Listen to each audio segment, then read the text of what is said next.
Hello, everyone. Good morning, and welcome back to United21 Season 38. We have another day with three best of threes in it, and well, fun fact today, all three best of threes are for survival. So every team that loses today is gone for good.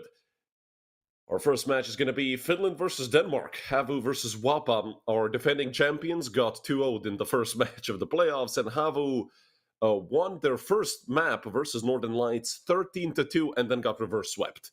So both of these teams are down here for a good reason.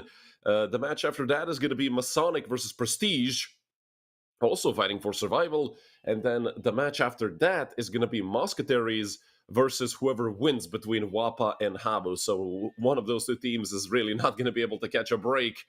You're going to fight once for survival, wait a couple hours, and then fight for survival once again. And honestly, it's going to be a lot of tight Counter-Strike today. We saw yesterday Fish 1-2-3 just, well, easily 2-0.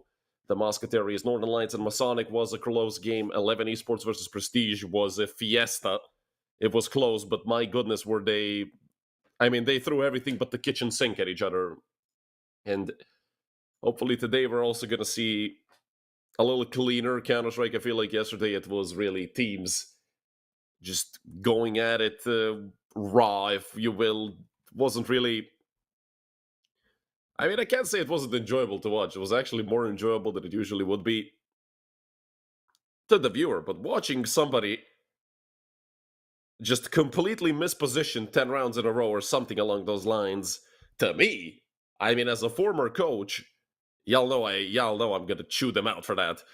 Havu gonna pick Nuke, Wapa gonna pick Inferno, both teams taking CT sides on their opponent's map pick, and Mirage is our decider. So 3 maps that, you know, it's always nice to see. Nobody's gonna complain about these 3 maps being played, maybe about Inferno if somebody is really a big hater, but Nuke as the first map. Havu's picked, so the Danes do get the start on the CT side, and don't forget, we are talking about a couple ex-Astralis talent players, and it's gonna be difficult to break through the defense, although a 2-for-2.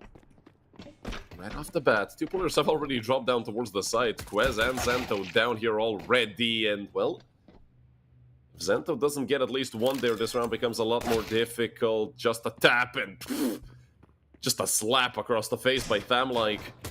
Echo, the only one left, a 1 versus 2, does not have the bomb on his back, and it's Quez to drill him. Double kill for Zanto, and, well, that's a relatively easy pistol win for Wapa. I mean, hell, a bunch of 1-for-1s, and then eventually somebody got 2 kills. Pretty well played by the Danes.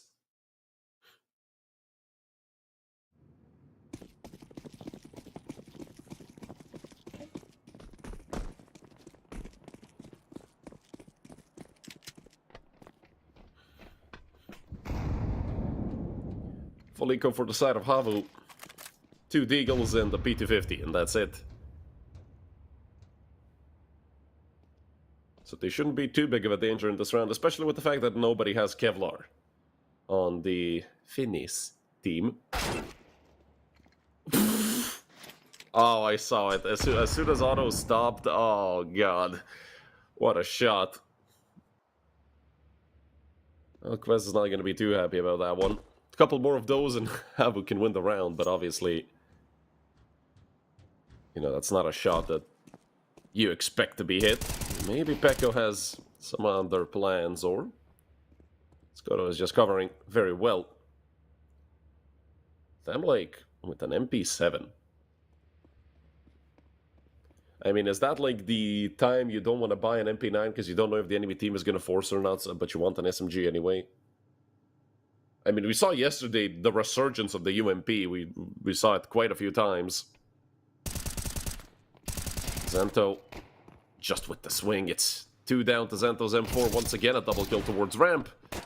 Looking to get a triple. Alexi is here, but, I mean, him being out with a Glock means next to nothing. And Thamlike has already gotten the flank angle. Otto, is he going to clear this? I mean, that was... Okay, never mind. The Glock works, apparently. 3 kills for Zanto.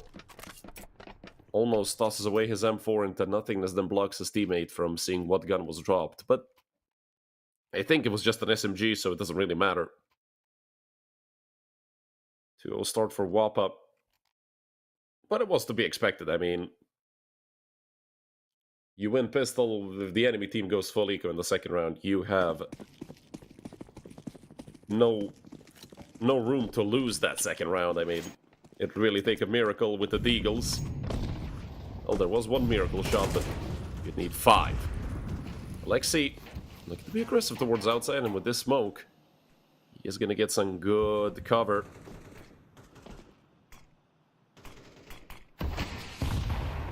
Another one falls right in front of him, but he does want to lurk through the motor. Not ready for him to be that close at all. Alexi with 2 kills towards outside. Okay. Fortunately, we missed both of them. And he will get a trade. And it is on Alexi. That's a little bit of that outside pressure relieved, but 3 more Finns are ready to push the yard. And Skoto spotting out. I fear he only spotted out 1.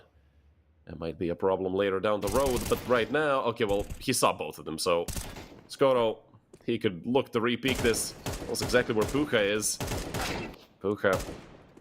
Well, not gonna be helped out by Pekko, who tried to get his teammate cover, but... Yuli is the main man for this round, although a 1v3... Even with a surprise position like this, I'm just waiting for somebody to turn around and nail him in the back of the head, and it's Stam-like... With an SMG of all things, 4 kills between Skoto and Patty.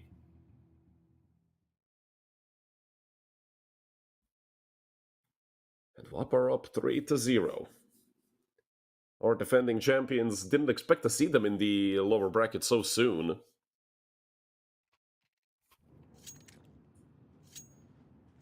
But hey, you know, it's Tier 2 Counter-Strike plus it's online. And also one thing I failed to mention yet is we don't have Skase on the side of Wappa. It's Quez, I believe, standing in.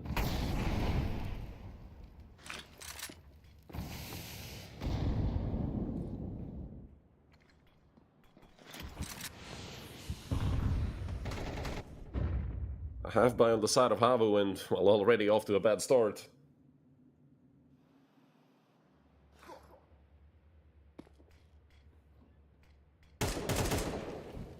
I'm like looking towards side. He has been pushed back. Is he aware of the player? Of course he is. It's Stam-like. I mean, come on. You can't trick this guy. Probably, when it comes to raw aim, always gonna be one of the best players on the server. Like, if you guys don't know how good Stam-like is, you're missing out. And I'm pretty sure they all know. Well, now they know for sure where Otto is. And, I mean, Quez... I thought for a second Quest was gonna go and knife him. I would have left the studio immediately. Otherwise known as I had to disconnect from BMX and just go sleep. But anyways, Otto, at this point, this is... I'm not gonna say time wasting, but Otto is really hoping for someone to overstep and, well, make a mistake so he can get a gun. That's not gonna happen. This time it's 4 kills between Quez and Tab-like. And a 4-0 start for Wappa.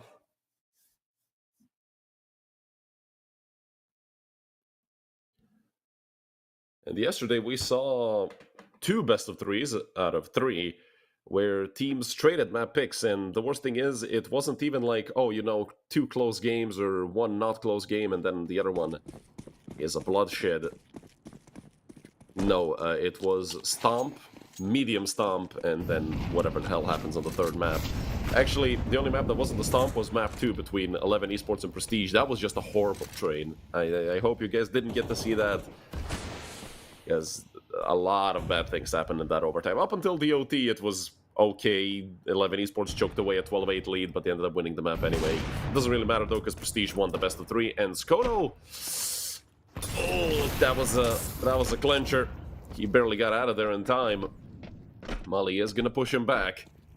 But I will have ramp control, and there is a player down towards B already, Quez, but I believe he's all the way back in single door. That smoke falling. He's getting shot right through it. Puka can't trick him. Lexi already holding the flank through Secret, and I believe Wap are just going to commit to the save. You can already see Xanto and Skoto in CT spawn. Them like and Patty I mean, either one of them boosts the other heaven and tries to go solo back to spawn, or just they go together. But a good round for Havu. Get 1 kill, win the round.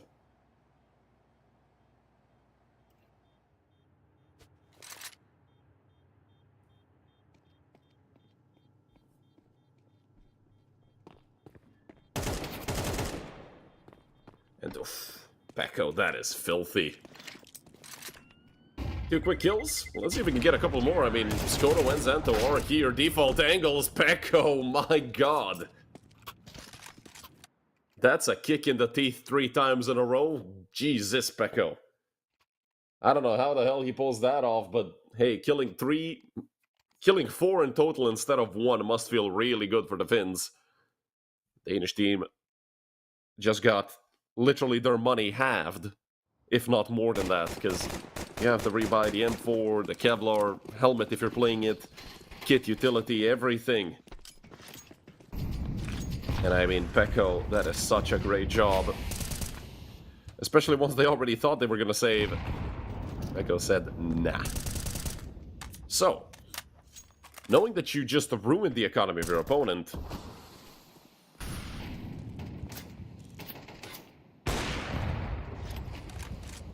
you might play a bit more aggressive and try to take away as many guns as you can right now. Obviously, Havu have to win the round first.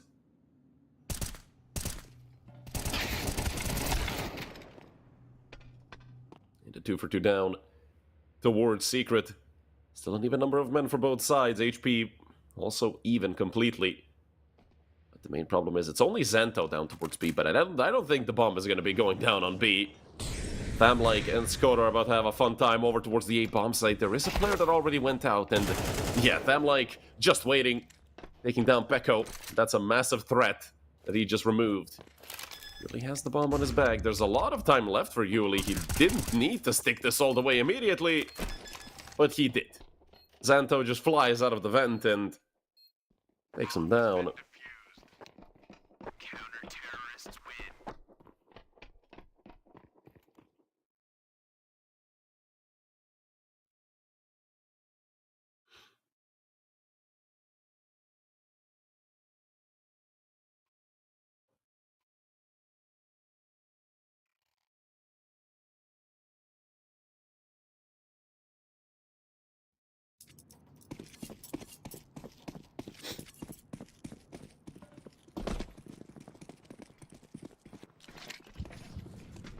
5-1 lead, Wampa back to their winning ways.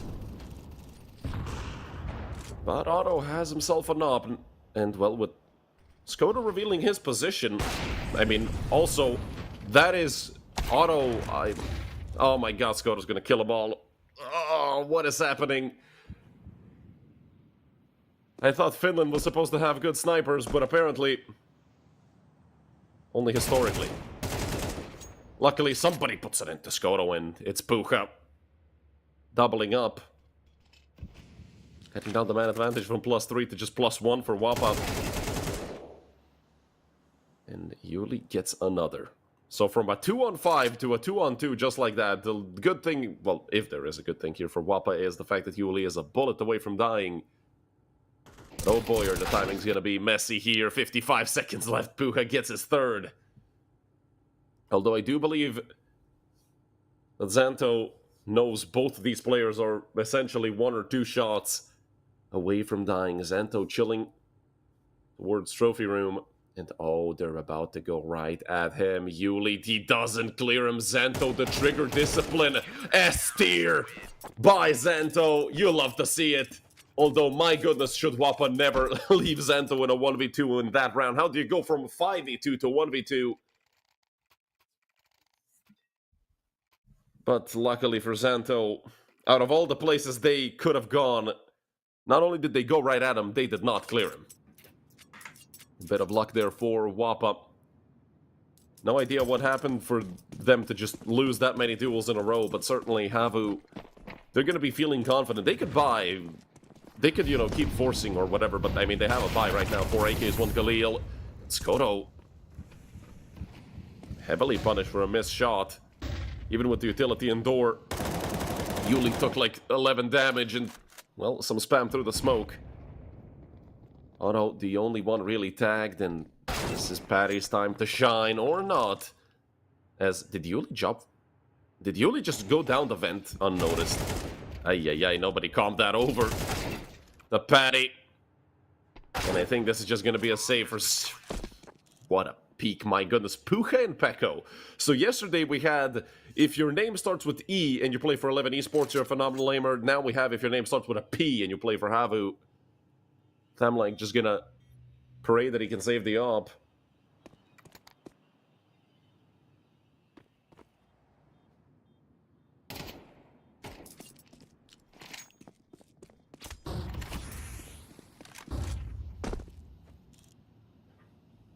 I'm like is gonna be in a lot of trouble.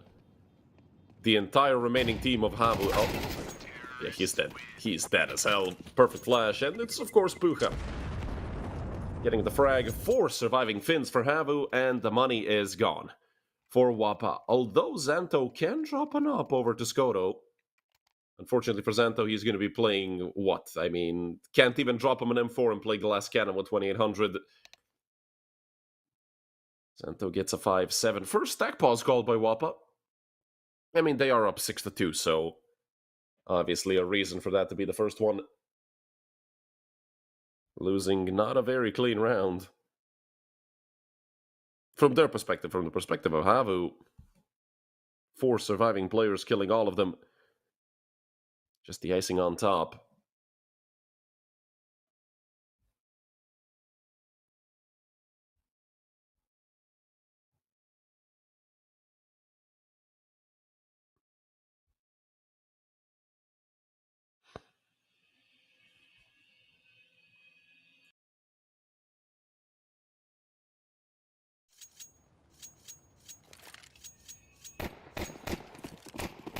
So we're defending champs in the lead so far.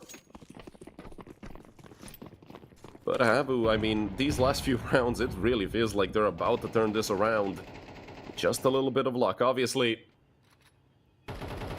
it would still take for Wappa to mess up quite a lot for a 6-2 lead to turn into a potential 6-6 half.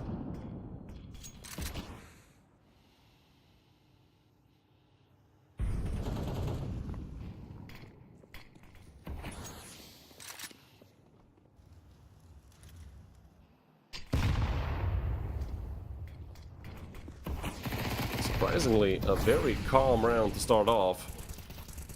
Almost a minute passed, nothing really happened apart from Skoto eating almost 90 damage. But Xanto being boosted up on ramp, I mean, Havu... A slower round in which it does not feel like they're gonna have a lot of success just right now based off the positions that Wappa are in, except for the fact that A has only one defender now and Skoto is here as well.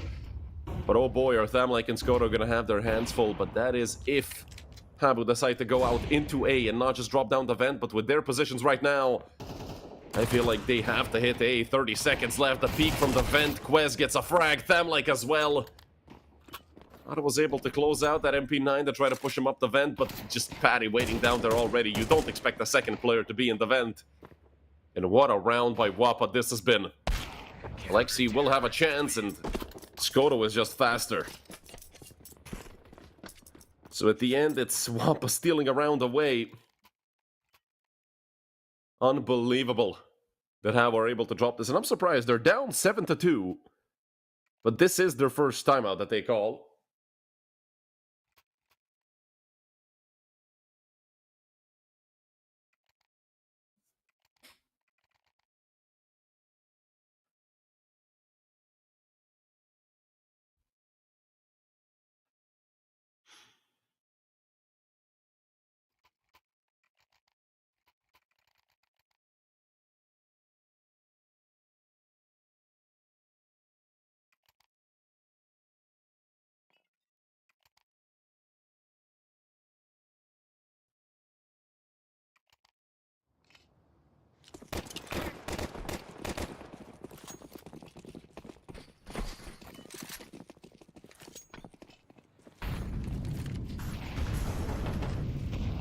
Luckily for Havu, they are going to be able...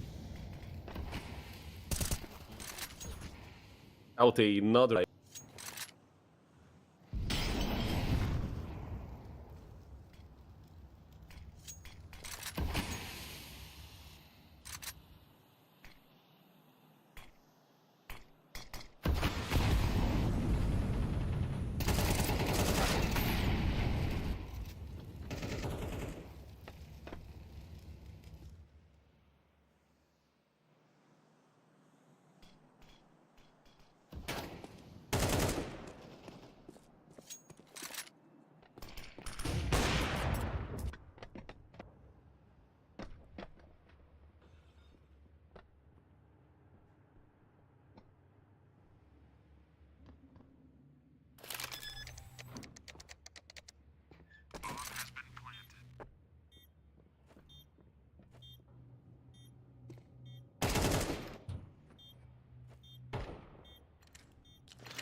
But we have managed to turn the half around a little bit. 4 rounds. T-side nuke, it's not bad. Although, out of all the maps that are like quote-unquote CT-sided, I feel like nuke has the most opportunities for the T-side to actually do something and just play on their backs. But no matter how this half ends, I feel like Havu can be somewhat satisfied. 7-5 would be great, considering it was a 7-2 score at one point. And especially up against 4 MP9s and a Mag 7.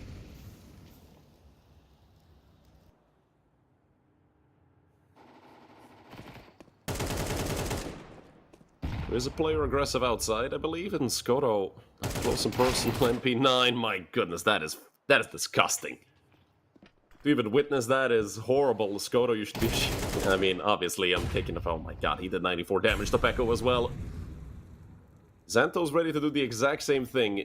A bit of an off angle with the MP9. He is going to get peeked from 2 different sides, but Xanto holds strong so far. Finally, Otto finishes him off, but in the meantime, they lost Pekko as well. So it's Puka and Otto. It's a 2v3. Obviously, not a 1 round, both for Wappa and for Havu. The weaponry has been upgraded a little bit. There's an AK in the hands of Quez. And I do believe we're probably just going to see the bomb drop down towards the site and have it planted for heaven. They want to clear as much as they can, but The fact that they're just... That's a dink on Quez, by the way. The nade flies, but doesn't do much damage. Auto finishes off Patty.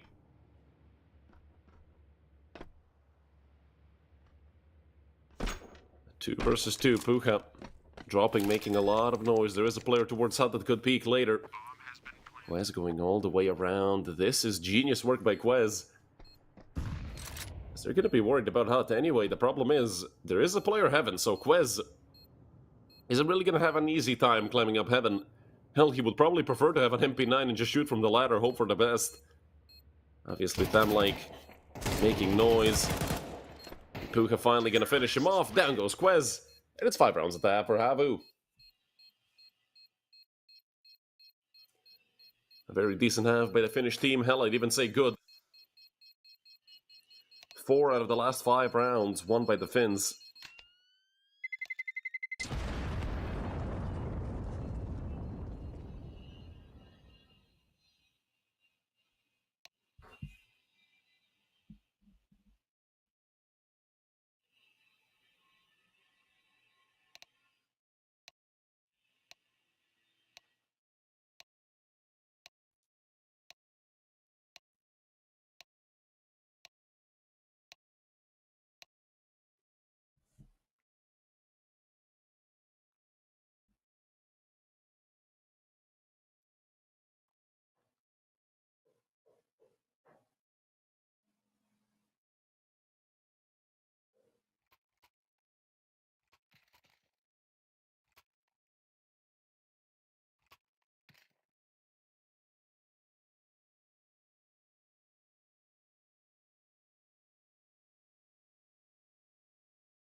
Second half gonna get underway. Let's see what Havu have in store for us on their CT side. This is their own map pick.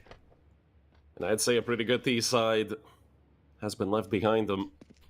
I think this pistol round would essentially guarantee a tight scoreline for the Finnish boys, but, well, first they have to win it, and Skoto is on a rampage already. It's just Skoto. Nothing else but Skoto. Finally, Puka puts an end to it. A 3 versus 2 that favors Wappa. Puka gets another great headshot onto Tamlike. Honestly, just dive down the vent and hope for the best. There is a player towards outside auto. You don't want to get in a duel against them. This is 2 1v1s essentially. The duelie's already looking to push down the player on site. It's just Patty left. A 1 versus 2. The duelies. There's so many bullets in those things. Puka crowns this pistol round with a triple kill.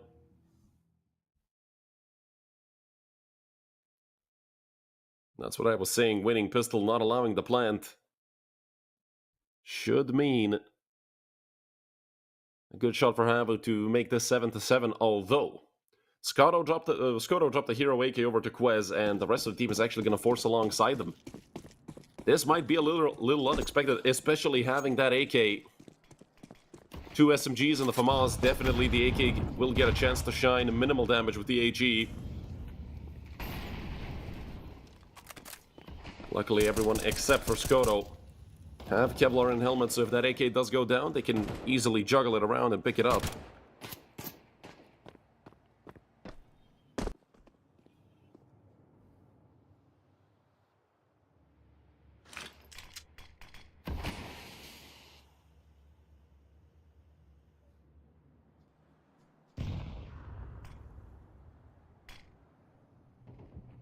Quez might get caught on some timing, knife in hand. Well, not sure about that one, as a lot of time has passed in the round. I mean, you have to at least expect the player to be there, but again, maybe they read into the setup that Havu had a bit differently. I don't think that Havu realized that an AK was dropped. Where the hell did it fly off to? I think Patty is the one towards Secret. I have no idea where that AK went.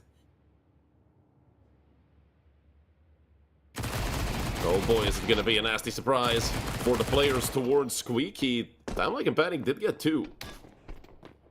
Zento chasing on the flank with a Tech 9. Just going to get drilled by Pekko. Is Patty to trade out. Dropping down 30% of the players in this 1v3. Smoke and flash. There is a player down towards the vent already. He'll throw a good smoke for himself and doesn't even plan towards the middle, which is good, because, I mean, that's usually where you would spam it. So in the last 5 seconds, Patty gets the bomb down, has a chance at winning this. Time is on his side now. Neither Puka nor Otto have a kit, and they're about to... I swear this is the only time you're going to get to see someone peek with an M4 like that. Although they did kill 3 players on the side of Havu, and also Wappa got the bomb plant, so we might be looking at another force, honestly. Yeah, I mean, what is that? 3k? Patty has almost 4 grand. Xanto can buy armor AK. Yeah, they have to force again. They have to force again. It's the rules of Counter-Strike.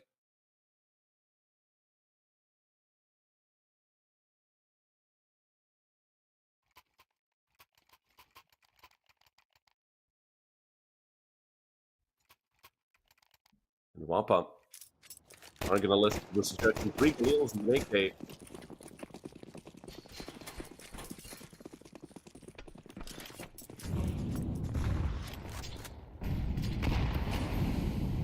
Nade gonna fly towards trophy, although doesn't catch anyone. I'm wondering, they have 2 flashes, one with Patty, one with them, like. For sure, I'm telling you, Patty knows a flash that pops through the smoke and destroys Puka, and... okay. Zento's gonna watch back this demo, he's gonna be sick to his stomach. Puka has been absolute terror for Wappa, and with him getting a second frag, Puka... if they're not flying and jumping with M4s, they're just drilling you straight up through a smoke. That was a very good swing by Puka as well, but Patty, good flick. The only AK. Anybody else, Mac-10 or Galil, Puka gets a third, gets away with like 20-ish HP. Hano, they take a lot of damage, but it's only Patty and Thamlike left. A 2 versus 4. It's not looking doable right now, especially with Thamlike going down. The bomb is dropped somewhere in Narnia, so... best course of action here for Patty might be just to tuck away in the B bomb site, cry in a corner, and hope that nobody swings it. And I mean, Havu, their economy is the only thing that's saving Patty's life right now, so doing that much damage beforehand, Wappa, they've guaranteed Patty a save.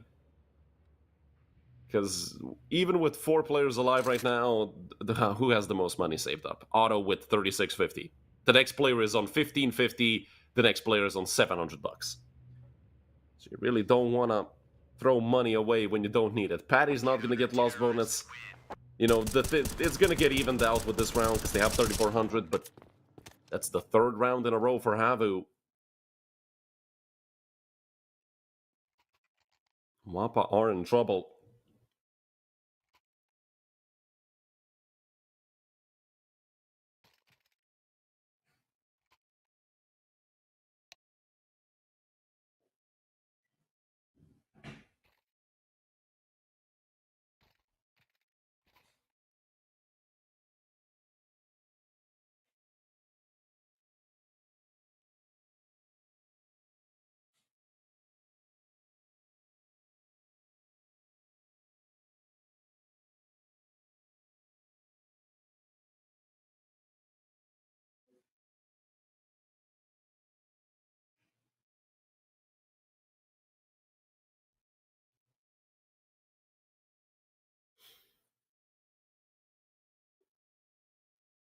A short pause to see and maybe recuperate.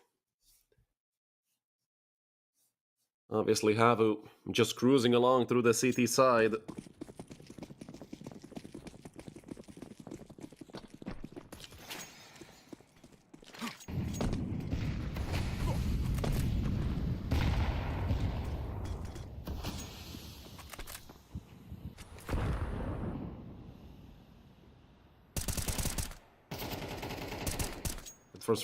Good first frag by Alexi.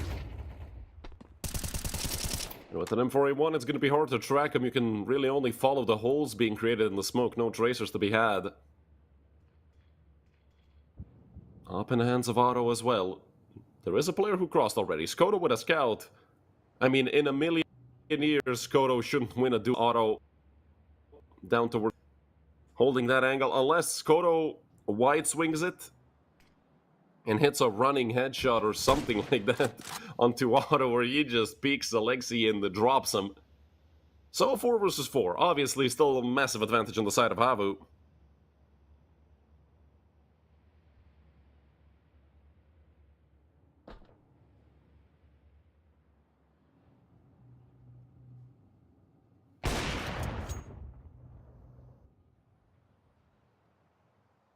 With Otto picking off Quez. Otto might be a dead man soon. Puha! Surprisingly enough, Puha didn't react in time. Paddy does get traded out, and the man advantage sticks around for Havu. Not for long, though. Pekko swinging out from Hunt and up against the Scout. It's Pekko with a double to close it out. 4 rounds in a row for Havu. WAP are gonna have another full buy.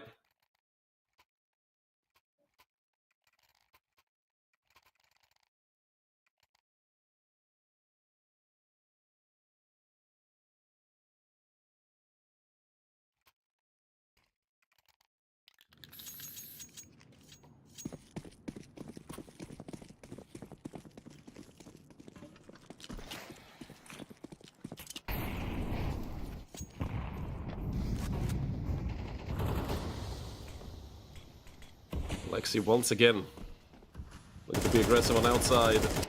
Quez just spamming. He has to remember he has tracers that lead right back to his face. But Quez has been having a garbage game, 6 and 14. An anchor to Wappa right now.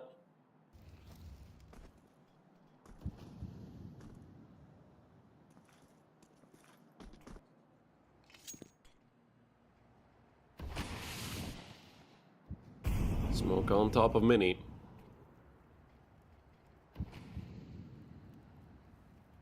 Wappa are looking to play from outside. Puha. He's not getting cleared. He's not getting cleared. They are going to kill his colleague over towards Mini, and Puha decides to tuck back away. Or he just couldn't see him, I'm not sure, but Puha did absolutely nothing while they were losing Mini, although he will be quick on the flank. As the smoke fades, nobody's looking towards Mini. Obviously, they have angles that cover Mini and something else.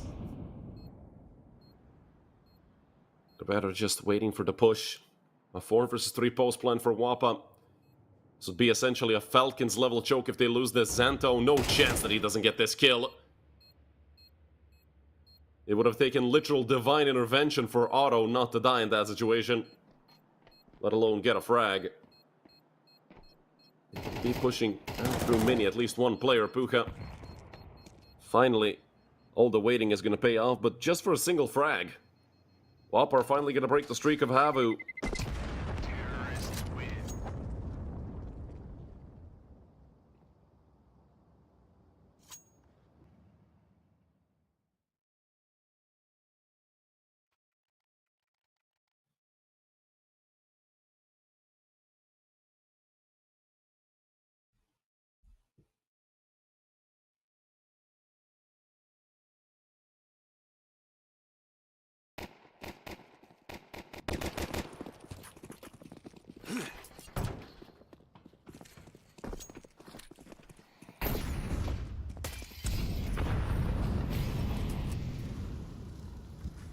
Another full buy for Havu, but money has started running out. This could be a reset round that gives a massive advantage to either team, actually. As both sides are a bit struggling for cash. Maybe Wappa have some extra saved up, a bit more than Havu have anyway. And with 2,900 loss bonus as opposed to 1,900, they could hobble together a buy. Especially if they get the plant and Yuli. Well, he just saw someone's foot around a corner, so he already knows what's happening. 2 players down towards B, Puka and Otto. Obviously, while everything's quiet, they can keep 3 on the upper side of the map.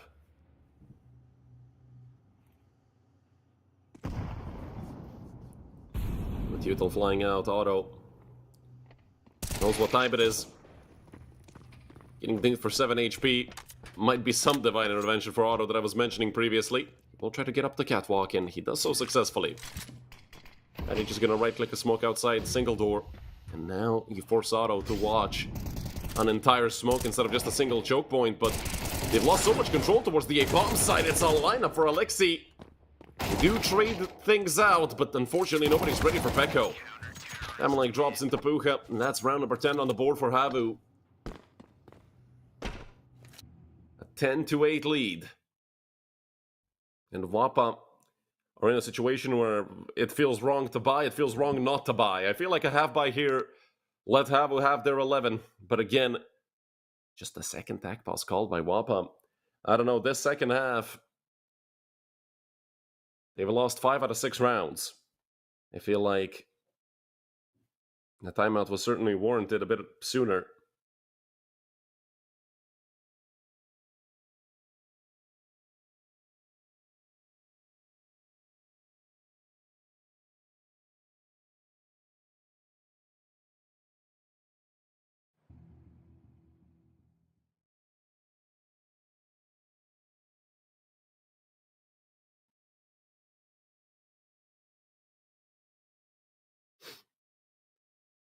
Well, with another passing timeout.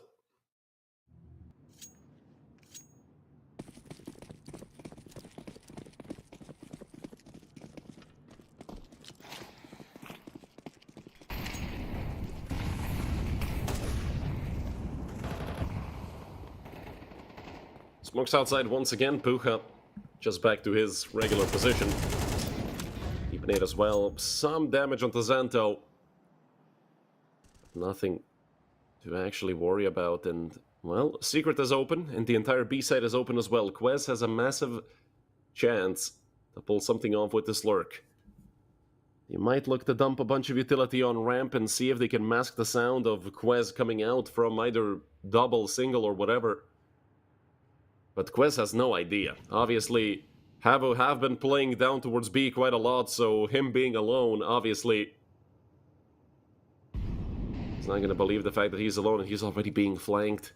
Puka, hot on his heels. Yeah, I mean, Quez is dead. There's no chance you expect Puka to be here. Perfect flank from Puka. There is a player very aggressively set up, of course. It's Alexi.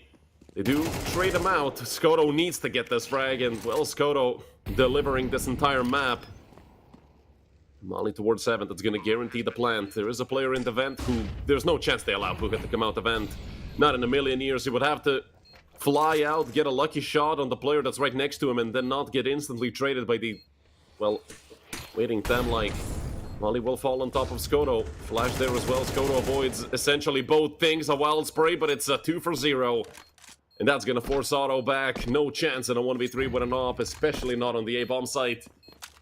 9 rounds on the board for Wapa. And a solid number of players remaining.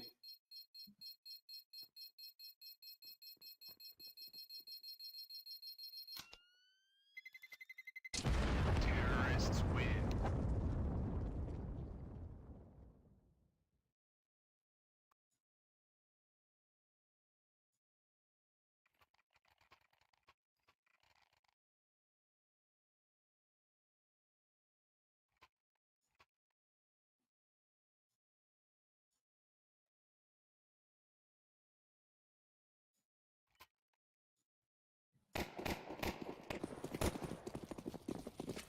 Havu are gonna hobble together another buy, although, well, in total they have about, what, 600 bucks saved up together, maybe a little over that. Somewhere in the 800 region, and oh boy, is that not gonna be good. Otto, that could have been a shot to change the round. With him missing. And Havu running out of utility, it's not gonna be fun for the Finnish team, especially losing Puka so early. Otto is there to trade his fallen comrade. Look at Yuli's position. It's actually Otto to take him down. Yuli gave his position up for nothing.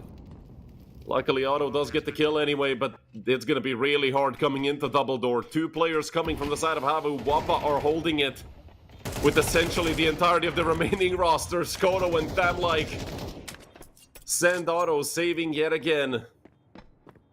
The only player who still has a single digits in his death column. And they won't be chasing him down anytime soon. Otto tucks it all the way back into T-spawn.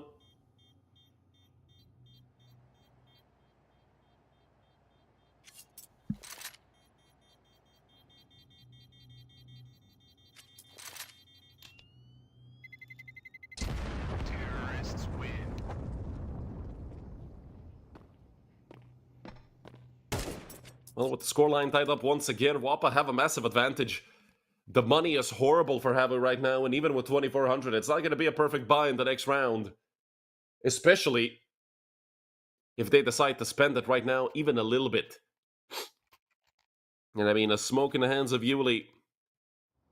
Are you really going to be spending money on a single smoke when you have 3 USPs and a Deagle Pekko?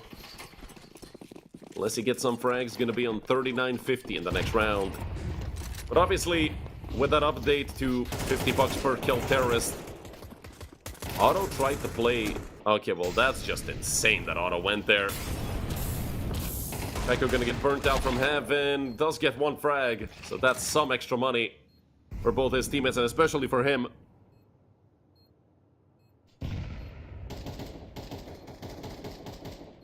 That is already on the flank. I have no idea why Otto went there. I mean, obviously, if they don't decide to hit A aggressively, you're probably gonna get a pick and be able to play around it.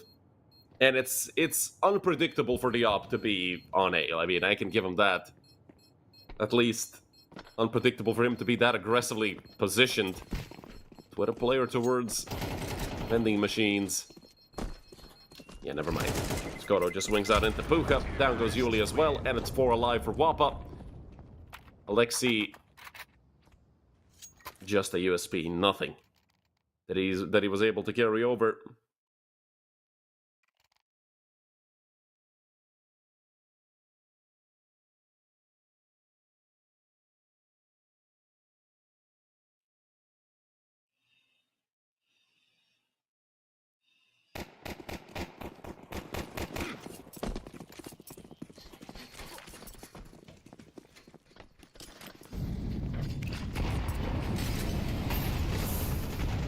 It's flying out from the door. Was getting burnt up quite a bit.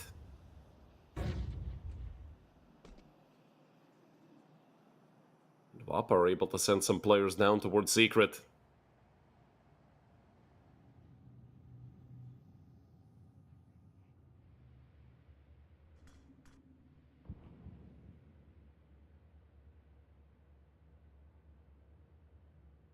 But Wappa are not going to be striking. Down towards the lower side, they come back up. They do get spotted by Puka, I believe, and Alexi fully blinded. Who the hell? I told you Patty has those BS flashes. Back when they were in Trophy Room, now it's towards Garage, and... Well, a 4 versus 2. Xantos tucked away position yields a double kill. Only Pekko left. They don't know exactly where he is. They can avoid them like the plague, or they could go right at him. What Xanto is gonna do, and with a triple kill, back from the dead, or our defending champions, Wappa 12-10. And Havu have no cash left. This is the map pick of the Finnish team. And they showed good Counter-Strike, but again, Wappa are just such a tough nut to crack. Even when Wappa were at their worst, they would still be a little bit of a landmine through the group stage, and sometimes they'd make the playoffs, you know. Get bounced early quite a few times. As I said, Wappa finished up until the last season where they actually won the whole thing. They essentially finished in every single possible position. 4th in groups, 3rd in groups. They went 2nd into the playoffs, got dropped immediately, dropped in the 2nd round, blah, blah, blah. Technically the 3rd round, but 2nd round of the lower bracket. And well, the same, or rather similar fate might await them. Puka. Heroics with the FAMAS. He is giving it his all, but again, no kit on any of these Finnish players, although there's some balls on Alexi for sure. What a way to get a triple kill. Alexi keeping Havu alive, him and Puka. All day long, it's been these 2 Finns causing trouble. Otto and Pekko had their moments, but Alexi and Puka really... Penultimate timeout going to be called by Havu. Unless we go to OT where they're going to get a refresh. I feel like they could use both here, right? It doesn't really matter if they want. It's about whether they want to or not.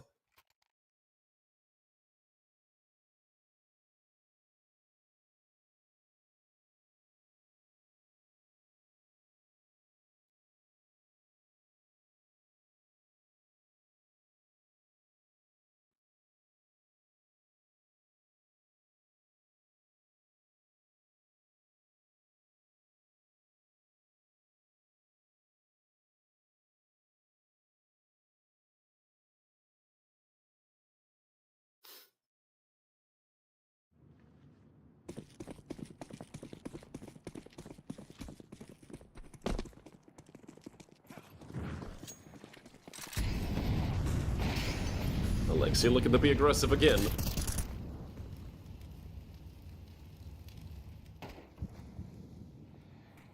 Well, we've been granted 24 rounds of Counter-Strike, ladies and gentlemen. Can we get more? OT or bust for Havu here on map number 1.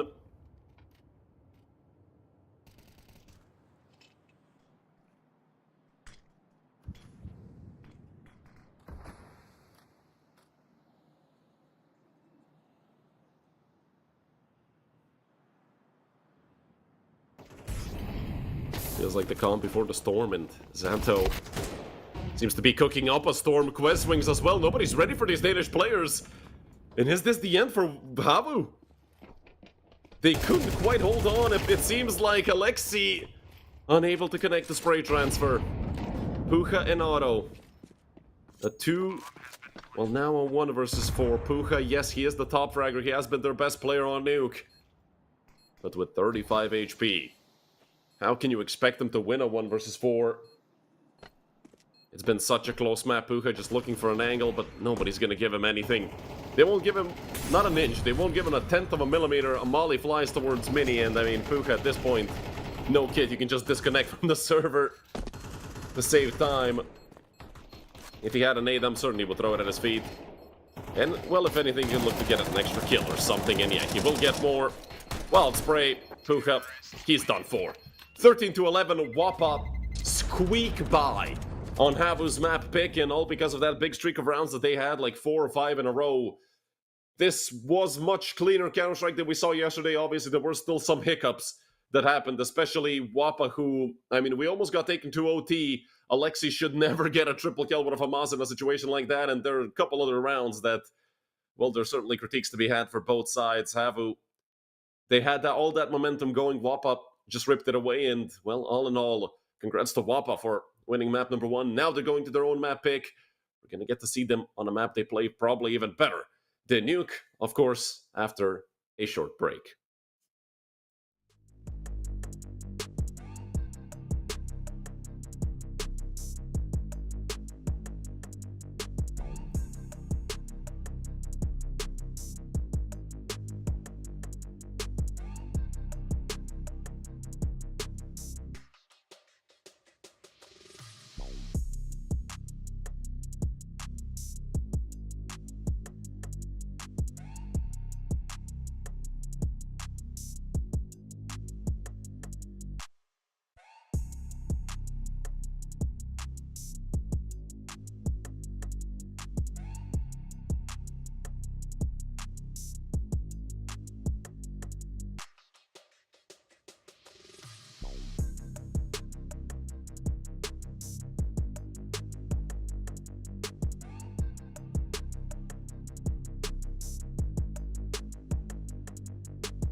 Hello everyone, and welcome back to map number 2, in the elimination duel between Wappa and Havu.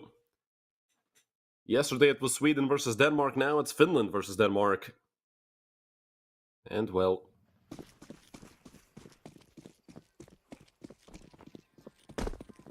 Wappa are a map away from eliminating Havu.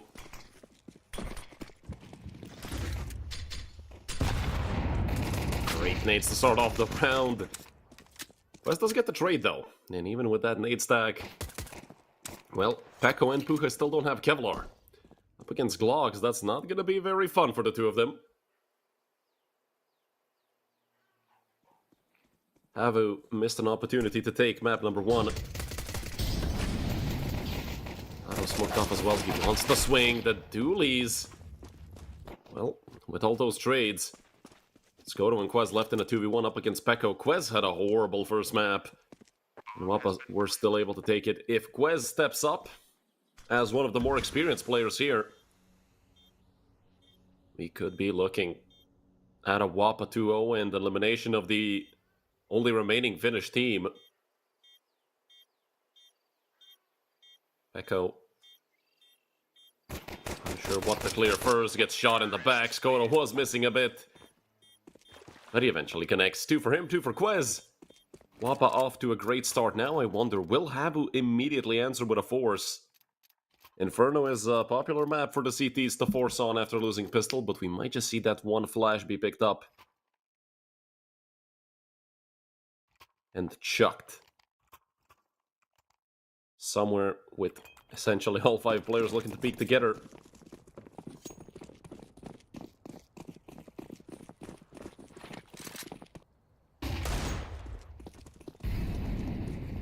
Molly gonna fly towards short.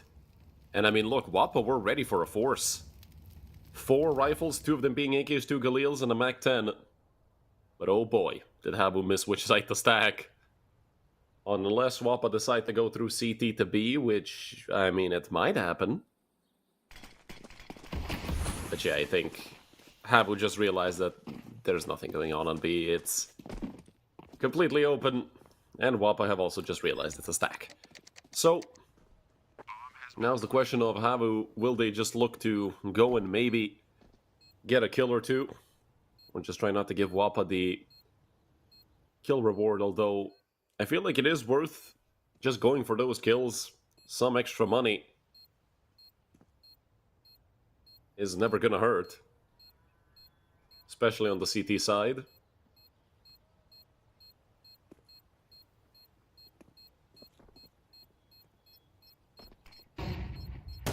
Flash gonna come out. Quez pushed back, a good nade. And I mean, we might even see a unicorn round. Nobody's gonna go down here, except for Puka. But he did not get killed by someone, he got killed by the bomb exploding. Doesn't matter though. A 2-0 start for Wappa. But we are about to see the first full buy for Havu. Let's see what they have in store for us on the CT side.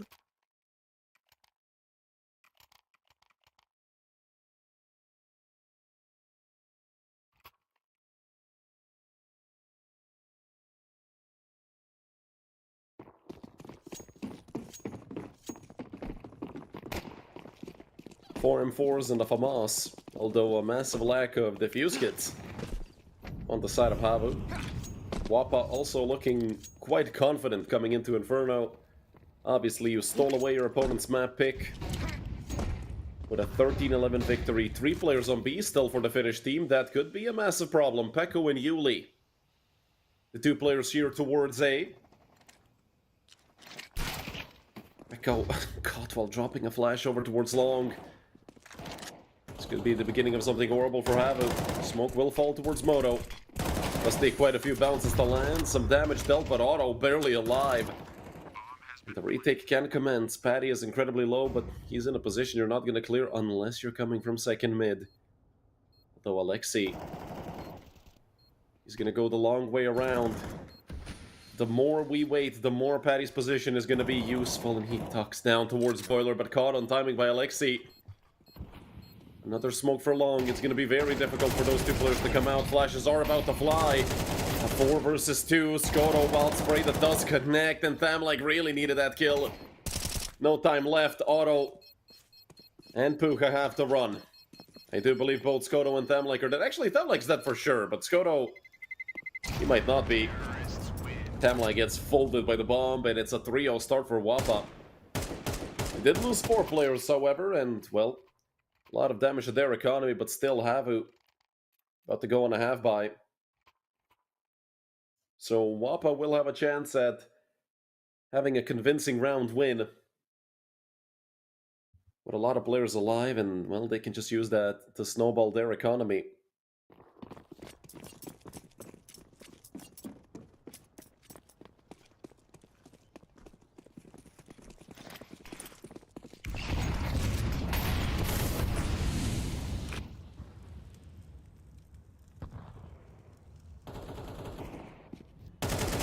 Unlike already.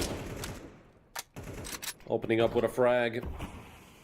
I'm not sure if Otto had anything better than a pistol. He had an M4 in his hand at one point, but I think that's over with Pekko right now. Pekko, speaking of him. Good damage all into Skoto. Would have loved to get a frag there to even out the man advantage that Wappa have. Puka again. Fully blinded. And it's Quest to chase him down. B is on lock. I mean, Havu. 3 versus 5 retake. Although Wappa's shade of green in their logo is a lot closer to the Falcons than Havu's is, so hell, give it a shot, you might win the round. Bomb has been planted. Yuli. Good timing, very good timing, although now he's about to get flanked instantly. If he didn't shoot, then maybe Thamlik wouldn't have swung into him, but it's Thamlik to pick up 2 more. A triple kill in total, leaving just Alexei.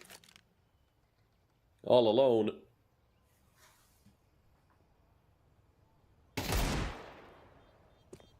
Connect the 1 dig onto Patty, but he cannot cross top mid. He's not even going for the rifle, actually, although it might fly towards him once the bomb explodes, not sure. But Alexei does not want to lose his Kevlar. Even though he has a lot of money, hell, it would be worth it to risk it, and I mean, hell, he gets another kill. 3 kills in total. Going the way of Havu, but Wappa still continuing their streak.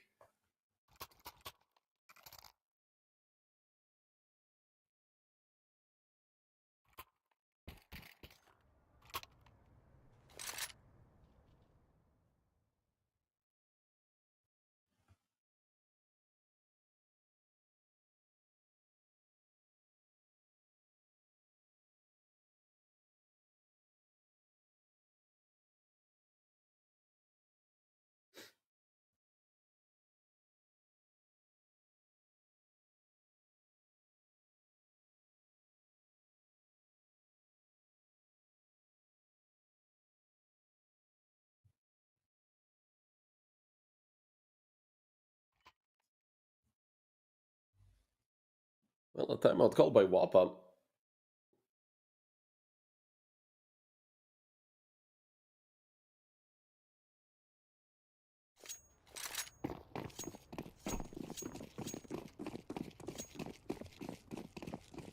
Up in the hands of Otto. Didn't really see that much from him on map number 1 when it came to actually playing the sniper. And Pekko. There's going to be a flash out from top mid. Skoto does go down, but the trade is instantaneous. Yuli from long looking for a refrag, and Quiz with the picked up op. Instantly punishes again Wappa. 30 seconds in, they have a sight, and I don't think Havu want to retake this.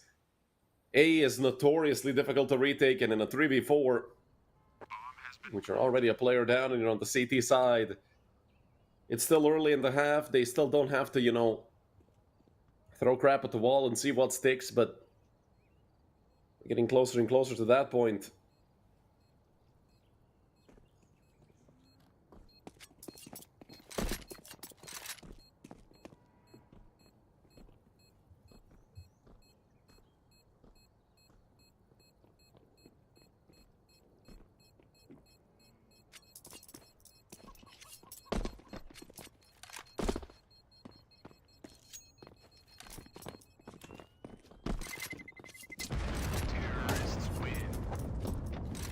No more casualties here in round number 5. Wappa. Doing great work so far. And finally Havu taking a timeout. They can full buy again. They saved 3 guns, so that's good for the Finns. Right about now is the time when you expect them to win that first round. Otherwise, well, they're just going to get fully rolled.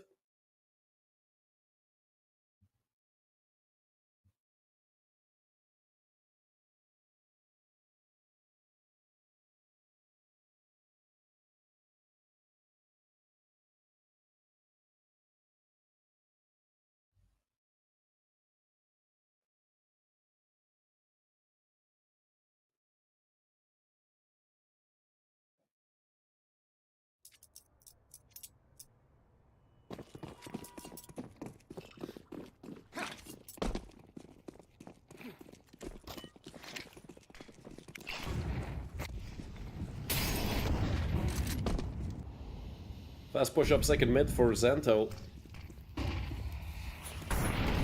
It seems like Pabu really want to fight for bananas. Again, 3 players on B, but there's a big gap in the smoke. What is happening? Chaos left and right. It's a 2-for-1 in total with Skoto being left on just 15 HP. They have to book it from Banana. And an op shot that rings off sends Zanto on the floor. Echo just with a little bit of an info gather peek and no damage dealt into Thamlank. It's the frag finished off. Skoto left alone. There's the 1v4 into a 1v3. Eats a flashbang as well, but this is such a difficult position for Skoto to be. And yes, he has an op and it's a 1-shot per player, but 15 HP, 1 mistake, 1 missed timing.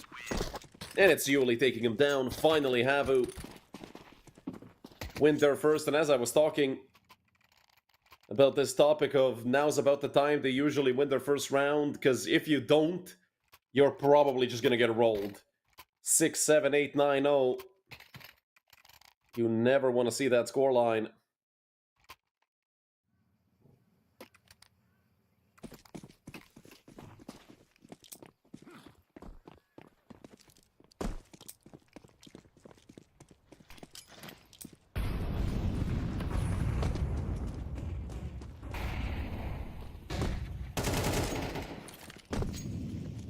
He pushed back. Need will go flying towards Banana. And that's a lot of damage into Quez and Patty.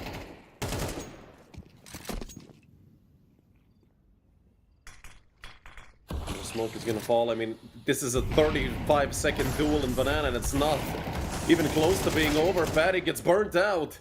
There's still an up close. Skoto, I have no idea how he was still alive. Alexi picks up 4. Oh my god. And Wappa have been dismantled.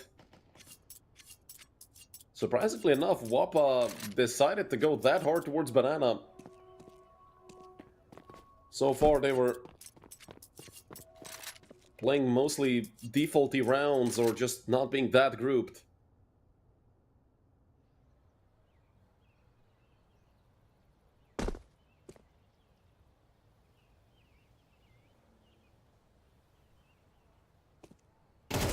Zanto. It's the first, but not the second. 2 in a row for Havu. That makes it a lot easier to breathe, and also putting Wappa on a round where they should eco or just spend minimal money is pretty good for the Finns as well.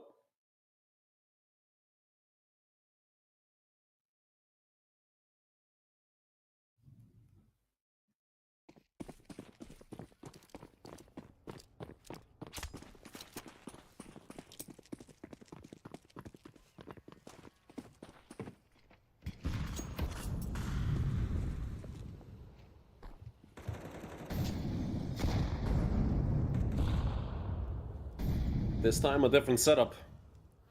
Hero AK for Patty.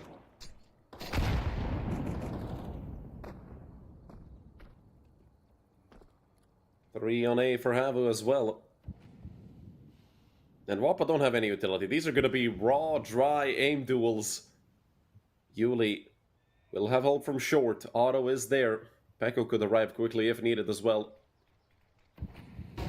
Going around that pit angle, looking to cover apps. Auto, they don't have a flash to take him off this angle, so either Skoto or Quest just have to get sacrificed here, maybe even Tam like he has a Glock. The Deagle and AK really should be the ones. Not going first, that's an unlucky bounce on the molly. It does feel like Wappa are just waiting for the right moment to bounce. Auto missed the timing to hold that. Good damage dealt, and Peko needs to help out his teammate. One more player coming out from apps. Patty does reveal the fact that he has a hero AK in Quez. Well, at that range, you're not going to be killing anyone. Only Patty left. Puka and Auto tagged up, but two players on mid, and Patty's dead. 3 in a row for the Finns.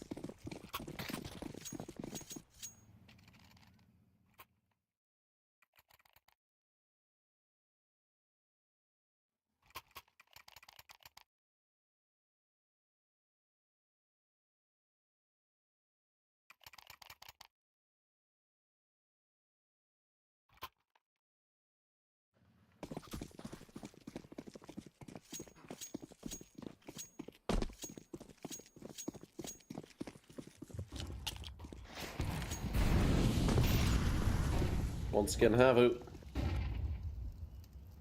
And that heavy heavy banana control.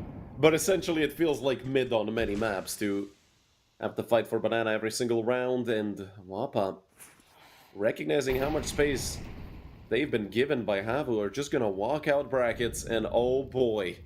Pekko and Yuli are about to have one hell of a job here on A, and that's to hold off 5 angry Danes. Although they do take out Skoto instantly, Thamline quick on the trade. Yuli just has to buy time. A 1-for-1. It's not even going to be close to happening. Peeked from 3 different angles. Now there's a question for Havu. Will you even attempt this retake? Smoke falls from the side of Wappa, and I think that's just going to confirm it. Puka gonna take the AK. Will drop a nade towards himself.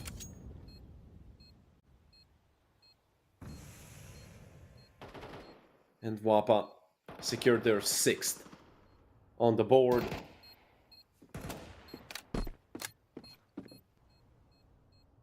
And it's also going to be 4 surviving players for Wappa, which is also very good.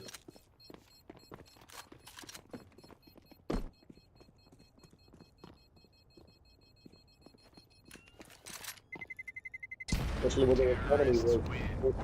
I mean, nobody got broken once. Now there's going to be a little bit of a boost to it. Avu, on the other hand, well, they have a lot of money. Pekka won 12,000, and the technical pause, well, haven't had those in the first map, so I guess it's okay to have one here. Yesterday there was about 15. Auto disconnects, so we will have a reset. I do believe Auto... I don't think he actually spent his money, I'm not sure. Has 8 grand, doesn't look like he was spending any.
So the round does get reset just so there's no funny business with anyone's money being gone.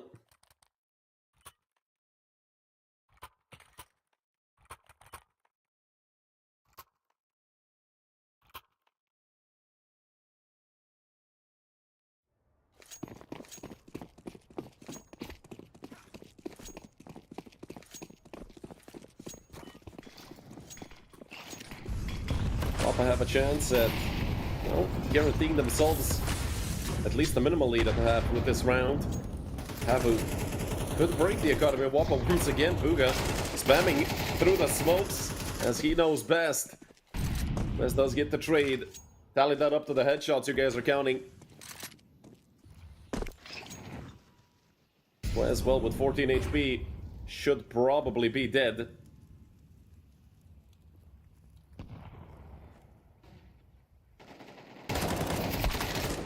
Santo going down. Them like, we'll get a quick trade. And they are being flanked. It's a 2v3, but with the way Inferno is, those are going to be spread out duels. Unfortunately, I think Quez is dead. Actually, he gets away from top mid in time, at least before Yuli arrives into ramp. So Damlik and Quez continue forward.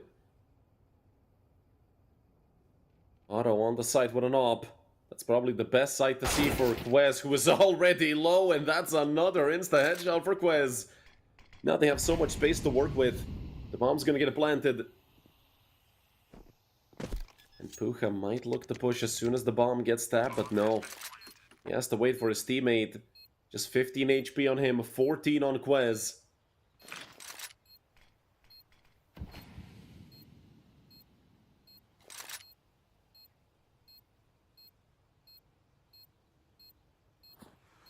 Yuli, there is a kid on Puja, but he just goes down. So Tham like, is this an angle that you're gonna hard clear immediately? Oh, Yuli see his shoulder. I think he did, just didn't react to it. Tham like gets his second and the 7th for Wappa. Now the scoreline looks a lot worse for the Finns. 7-3.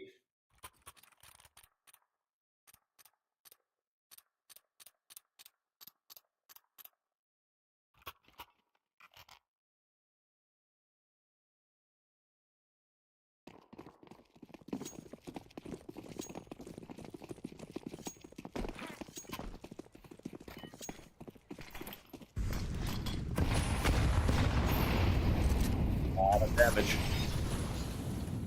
Wes and Patty already getting nuked towards Banana. Alexi will tap the flames a little bit. Lime's gonna fly out into Banana, and they want to swing this alongside more flashes. Quez, that's another headshot, tally it up. And a 4 versus 3 for Havu, with Otto getting a frag onto Zento. That's an aggressive position for Otto to be in.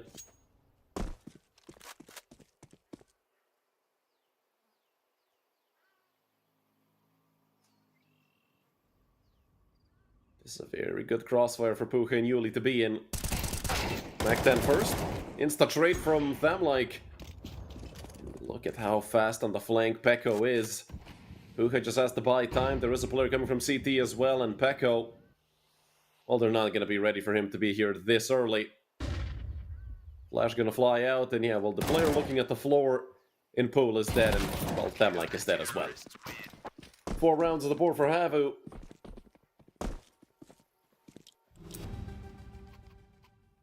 A chance to make it 5. I mean, Wappa don't have a perfect buy by any means. Hell, the most they can have is 3 AKs. But Patty decides not to buy one.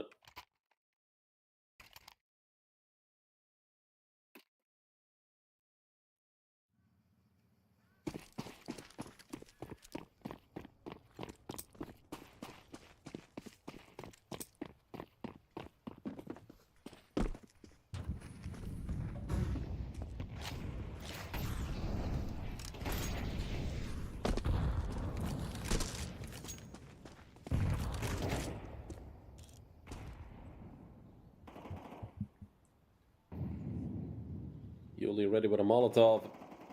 Once Wappa decide to strike through long, Yuli I mean, I'm surprised he didn't molly it. He will do now.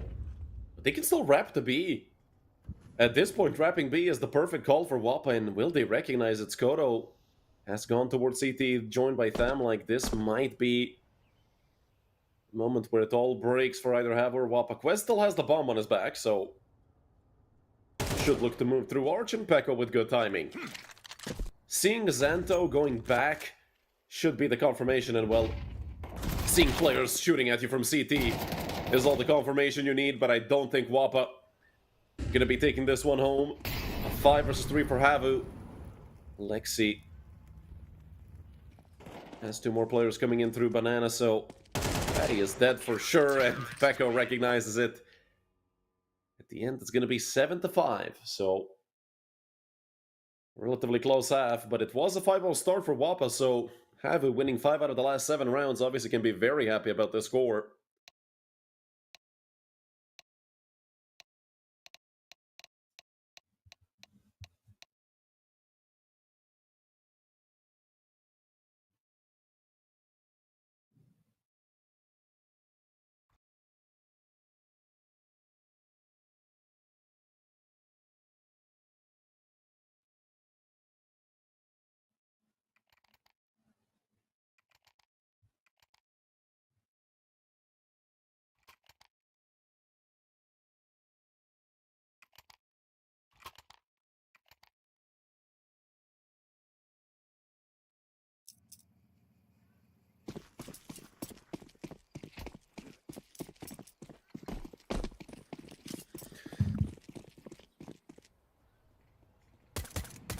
Skoto has an angle down mid, and that's a good headshot to find.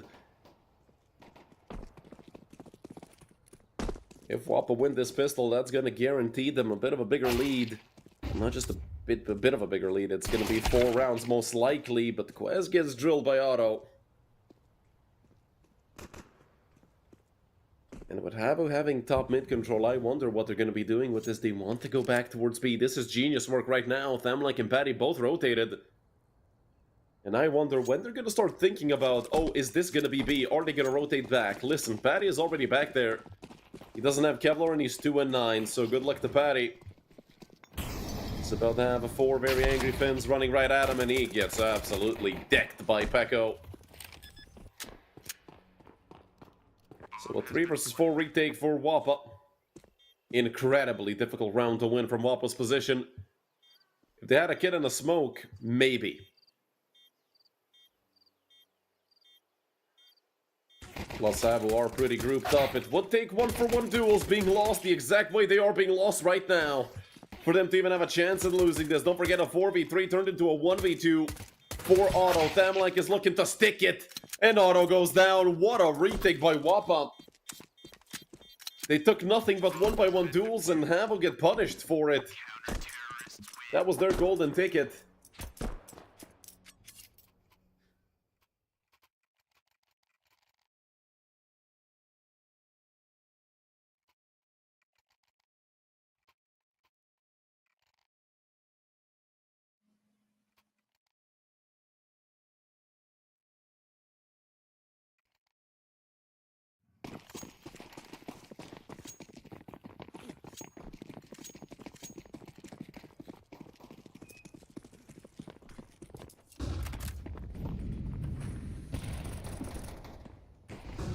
Aggressive setup towards Zaps.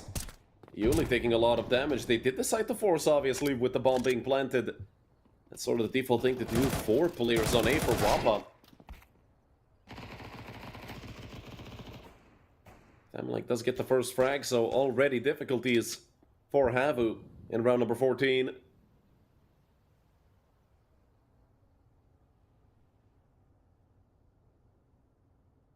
And at this point, Havu, they have no momentum. They need something. And there's 2 players towards top mid playing the crossfire. Xanto just waiting for the push from Apps.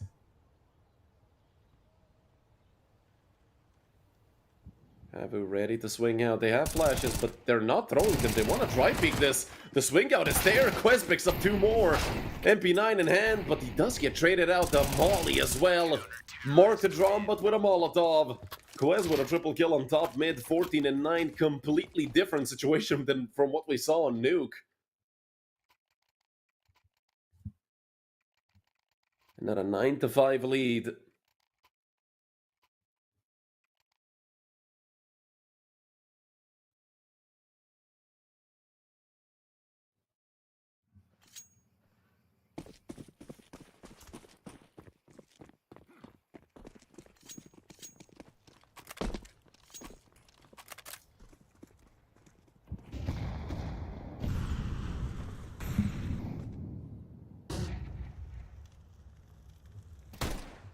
Auto ready for someone to peek down.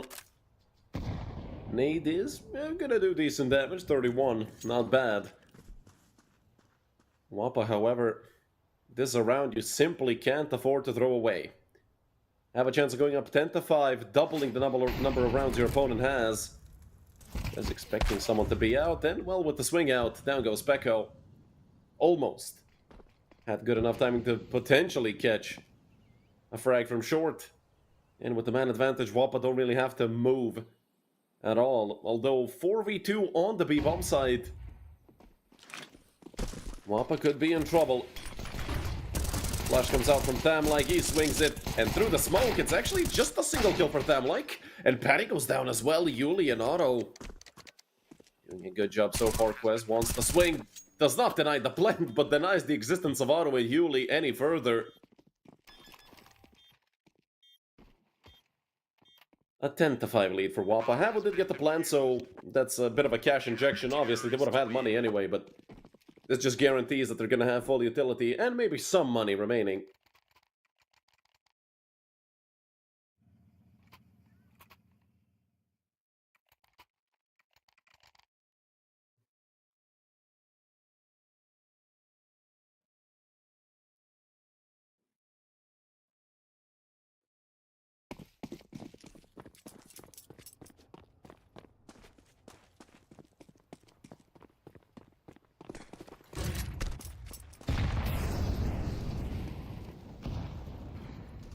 Molly will prevent Xanto from going aggressive into abs, but I don't really think Xanto was even planning on going for a push, especially with two players on A. It would just be silly for Wappa to have anyone playing an aggressive angle in abs.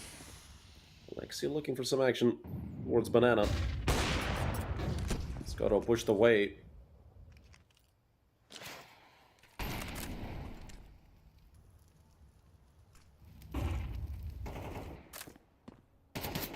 This is about to have a lot of action towards long. Scotto once again draws first blood, but 2 kills traded back. Smoke in front of Patty, he will push in front of it. I'm not sure if they heard him, they did not. Yuli caught off guard, but Xanto gets dropped, and Patty, can he rotate in time? He actually missed the smoke, he smoked himself off, for goodness sake. Thamlike is coming through in rotation. Patty be like, hey, guys, they smoked me off. He's gonna have to run away. Finally, Havu's showing some signs of life on this T side. 2 kills for Pekko. Him and Alexi doing all the heavy lifting.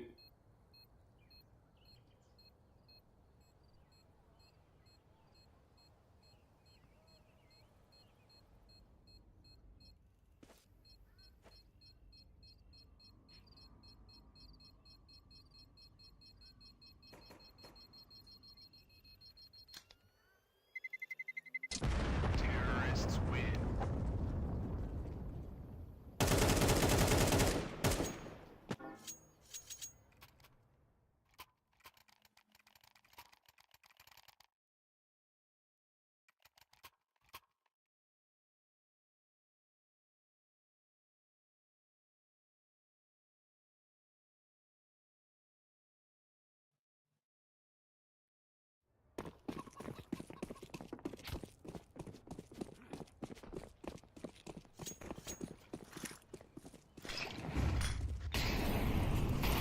Gonna be a bit of a heavier banana presence for Havu. And Alexi not really taking any damage, surprisingly. Will also be a boost in that smoke. I'm not sure if they can see over it right now. Scotto. Good connection. And one player has crossed. The shadow gives him up. Scotto holding things down. Otto does get a trade, but drop down to half HP. And Havu, I feel like just striking B instantly would be a great call. Because there's no chance that they already rotated 3 players, right? I mean, 2 at most are here. That's exactly the case. Right now, Util gonna be coming out, but a lot of smokes, and it's kind of difficult to see anything at all. There's a player that just went by through CT. And is Thamlike? They have a chance at even living here. Skoto comes through from CT. Thamlike gets one. That's all he needed to do. Otto has an op, and he just gets swung on by Thamlike. Gorgeous stuff from Wappa. 3 for Skoto and 2 for Thamlike to fill out the full house. An 11-6 lead for Wappa. Havu. It feels like they gave it their all on Nuke, and now they're just slowly but surely crumbling away.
Free start for Wappa.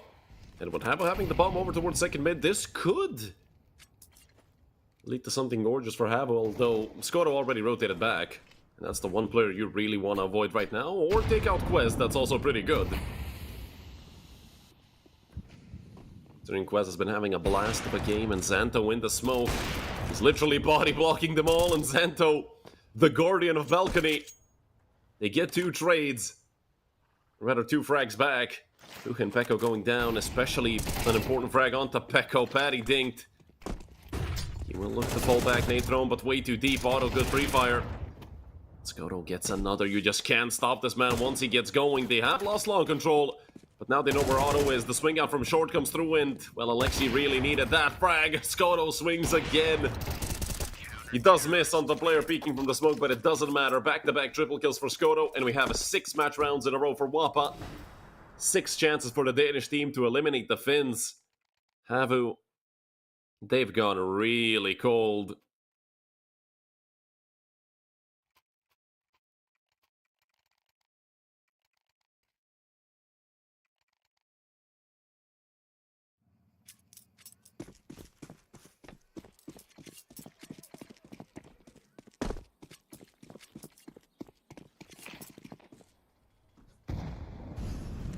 Mac 10, 3 Galils and an AK. Havu, it's a struggle right now for them.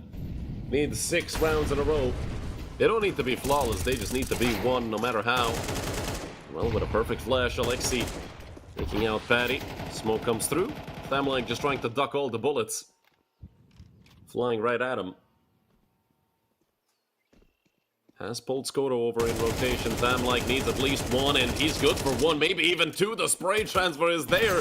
USP in hand. There's a flash in his hand now. Skoto, he might go down as well. Oh, if only Thamlike went with the USP, maybe could have done some extra damage or even saved Skoto. But a 2 versus 2 post plant. Off for Puka. Don't really expect that from him. He had a phenomenal first map now. 8 and 9. Not really a performance you expect, but hey. With the op shot ringing off and Quest going down, Xanto will have to rethink this. I mean, listen, Wappa don't have that much money. Apparently CT is not a position for Yuli. But Xanto's already committed to the save. He knows. There's no chance of him winning this.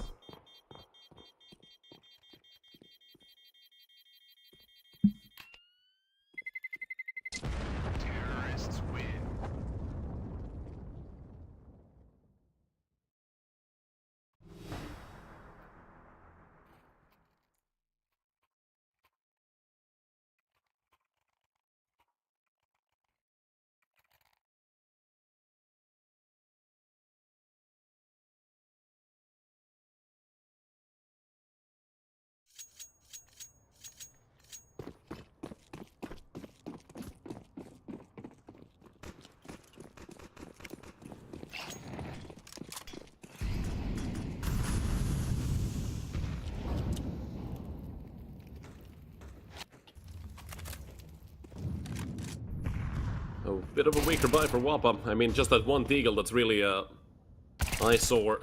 And Otto wasn't ready for Quest to swing it. Neither was Alexi. 5 versus 3 and another frag going the way of Wappa. This might be the end of Havu here in Season 38. They made it to the playoffs, but they lost their opening duel. They got 2-0'd. It seems like they're about to get 2-0'd again. Or sorry, it was Wappa actually who got 2-0'd. Havu won their first map. They were against the Northern Lights, but Pekko and Yuli really gonna need to step up in the 2v4 here, and, well, Skoto does have a Deagle, so him having a sidearm definitely helps out their case here towards A, with Pekko just connecting the wallbang. So, they weren't ready for him, but what a turnaround by Pekko! Tamlike tagged up as well, down to half HP, and I have no idea how Havu are even able to be on the side right now. That should have been done and dusted by Wappa. Now Havu have a chance. Turning this around. Pekko, fortunately, all alone, and, well, they don't have a kit, though. So getting in the bomb as soon as possible is going to be priority number 1. He's flanking all the way around through long. Nobody's looking at long. Nobody's looking at long. Thamlike got off the bomb just in time, and even with that heroic effort by Pekko, it is 13-7. A very close first map, but Havu just made too many mistakes in their own map pick, and it's a 2-0 victory for Wappa. The Danish team can continue fighting. They're going to play the third best of 3 of the day, so the match at roughly 3 p.m. CST up against the Musketeers, so it's going to be Denmark versus France. Our next match is Masonic versus Prestige. As I said, this is the Danish, or rather the Nordic playoffs, and then Danish, because we have a lot of Nordic teams here. Anyways, you guys can see the timer for yourselves. It's a half-hour break. Go for a walk, grab something to eat, grab something to drink, go pet your cat or dog or porcupine, whatever you have, and we're going to be back after a bit of a longer break.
Hello, everyone, and welcome back to the second best of three we have for today. It's going to be between Masonic and Prestige. Yesterday, Prestige, well, they won their best of three versus 11 esports, but oh boy, was it some questionable Counter-Strike between those two teams. Hopefully today we actually get better. And we might, we're not going to get Nuke, we're not going to get Overpass and all that. We got Ancient, Train, and Inferno. If you guys are watching the video, CT side picked by Masonic on Ancient, and the CT side picked by Prestige on Train. So, yesterday, Prestige, their Train was good up until it wasn't, and then they ended up losing in overtime. Actually, in double overtime, if I'm not mistaken, 19-16, I think the scoreline was at the end. So, definitely, they had a lot to learn from their yesterday's duel. And, well, they can look to apply it here against Masonic. Again, it's Denmark versus Denmark. I told you guys, this is the Nordic playoffs at United21 Season 38. And immediately Prestige looking for an aggressive play. Kral insta-dinked.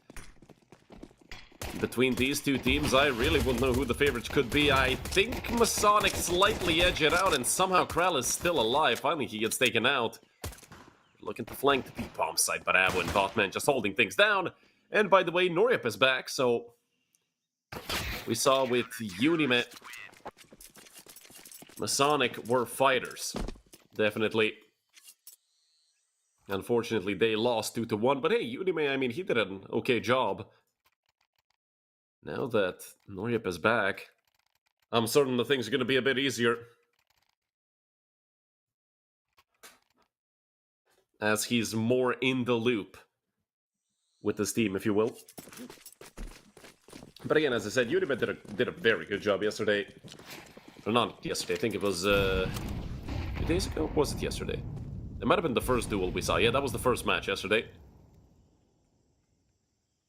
Don't forget, we have a third best of three today as well. Musketeers versus Wappa. Wappa getting to play 2 best of threes in a day. That is, tiring. It can be exhausting. But lucky for them, the first best of three was relatively easy for them. They won 2-0 up against the Finnish Havu. Here on Ancient. Well, the map pick of Prestige. They showed some good Counter-Strike this season. Masonic, United21 regulars, and usually a team that has like an 80% chance of making the playoffs unless they run into like a really, really hard group or they have bad days in the group stage. Havu, unfortunately for him, just a single kill. It's actually Botman to pick up a triple. Would have been nice for that MP9 to get at least one more, pay itself off and give some extra money to Havu.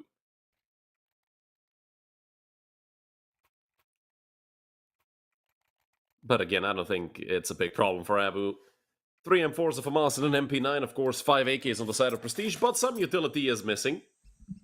Not a lot, but, a couple nades here and there, it could make a difference.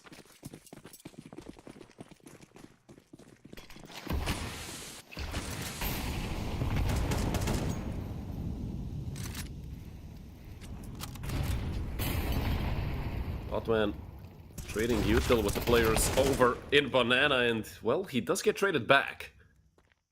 Avu looking to be aggressive. There's still 3 players here on B. Avu baiting for Bukavas, and it's perfect for Masonic. Once again, a 4 versus 2. Massive advantage for Masonic 30 seconds into the round. The bomb's dropped in front of B door, so they can pick that up. But it's Mizzy and Mo trying to somehow win here, and a lot of damage onto Avu in total throughout this round, but somehow Avu's still alive. And with only Mole left, Prestige can only hope that he pulls off a magical round. Boy, I don't even think magic will be enough here. Mole needs an ace clutch. He has already chopped 2 players down. And Avu is one of the remaining 3, so a single bullet could take him out of the round. The only problem is Mole has no idea where these players are. Peek and punish. But that was Avu, and I'm pretty sure that's the entire plan around that peek. Just leave Bukavis to be there. A triple kill for Bukavis. AK saved both by him and Kral. And a 3-0 start for Masonic. Yes, they did lose 3 players, but again, I feel like, considering it's going to be a half buy here for Prestige, Masonic aren't too worried about it, of course. The Tech-9s and Eagles can be very dangerous. 5 Tech-9s, oh boy, we are gonna see a rush, aren't we? Insta-smoke for Red Room. But Kral is not scared of that smoke. It is a B rush, though, and with only 2 players on B. I mean, I say only as if that's not the case 90% of the time on this map. Obviously, it might be difficult, especially with Noria being here in the knob, but he does connect. That's a filthy angle to play from. Well, Noria makes it work. Kral, oh, sorry, Bukavis actually, looking for the peak. It's a trade 1-for-1 towards Cave. So far, so good. What a shot by Noria. You could tell he missed being here. Noria having a phenomenal start to map number 1. Down goes Mole as well. It's only Folk left. And I mean, him getting a plant here would probably just be the best case scenario. And, well, he gets away with the plant. But not an extra kill, a triple for Noria. A 4-0 start for Masonic, and I mean, allowing the plant here really doesn't change anything. Prestige would have a full buy here anyway. Maybe some extra money down the road, obviously. If you're Prestige, you'd rather have the plant than not.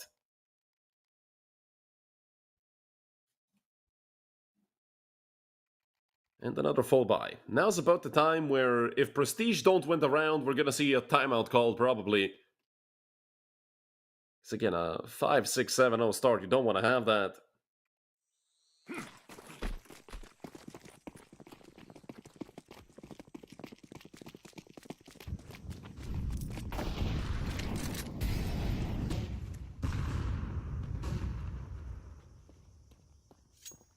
Mole tasked with holding a potential push. Will swing out, and Botman just quicker. Connects the headshots. Thruslib still on 0 kills, so are Mizzy and Folk. But again, Prestige are getting kicked around right now, so can't really expect them to have good stats when they're losing this hard. And up, Abu walking around, and nobody turns? Oh, now that is unbelievable. I do believe there was a player in Red Room that they took care of, so again, you can't really turn in the middle of a gunfight. Noryup just running around. That's a missed shot. It could cost Noryup dearly, but there is a player there to help him. Avu. They both get lined up by Folk. What a monstrous double kill. Folk needs just one more in Bukavis. Off angle in the half. And connects one between the eyes into Folk. Bit of BM as well there from Bukavis. They have a lot of money, so not saving the op shouldn't be that big of a problem. A phenomenal round by Masonic once again, even though they had just one surviving player. Although that was close, it does feel like Prestige are getting closer and closer to potentially winning a round. And finally, you know, getting a streak going, or just breaking the streak of Masonic. Hell, they could lose a round right after, but you just need to taste victory for the first time, and then it's going to be easier to swallow every other time. Or you get 13-1, you know, you never know. Fast push into heaven, punished immediately. Man, Botman is not letting them breathe. 1.5 kills for him. Kral finishes off his assist in 20 seconds in. It's a 5v3 for Masonic. But Prestige are good at fighting from behind. My goodness. The deficit just keeps increasing. Fruslev and Folk, the only 2 remaining players. And Masonic do have this trend of playing their opponent's map pick better than they do their own, and also usually the first map of the best of 3, they are absolutely demonic, and then afterwards they fizzle out a little bit, but there's no stopping them right now. Bukavis is 8-0. Prestige finally wisen up and call attack pause, but my goodness.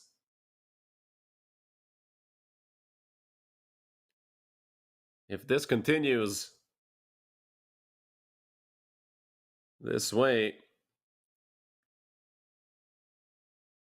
Prestige are going to get absolutely folded.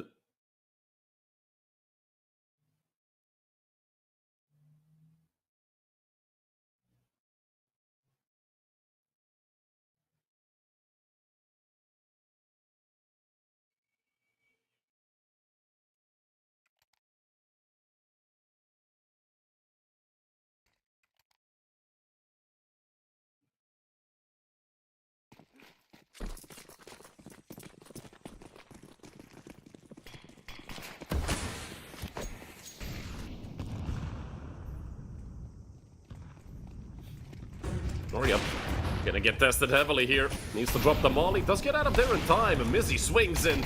Well, Noria finally misses a shot. Everybody go to swing.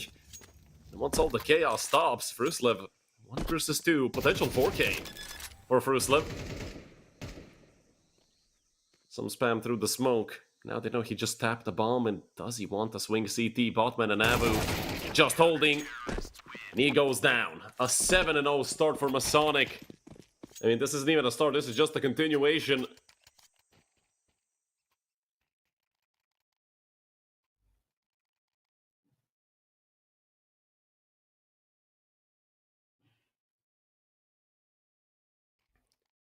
I feel like for a gun round, Prestige need to pull something out of their you-know-what. Honestly, right now, if they rush B, they would probably catch Masonic off guard. And Masonic start 3B. Okay, so that would be a bit more difficult. But again, these defaults have not been working. Prestige are defaulting again. They need something creative at this point. Izzy taking some damage, flashes out into mid, and Botman just swings, takes down 2. You can't default against a Masonic playing this good. And I wonder what happened. Well, I mean, we know what happened for Masonic. To be dropped into the lower bracket, obviously. Having a stand, and even if they're playing good, still doesn't feel right, and this is a flawless round for Masonic. Prestige are getting destroyed, demolished, and in other words I cannot use in a Safe for Work broadcast. But my god. The Prestige don't stand a chance. I mean, watch them win 1 and they win 3 more in a row, and then we get an 8-4 half, and it's actually a competitive game of Counter-Strike. Yeah, either that, or they lose.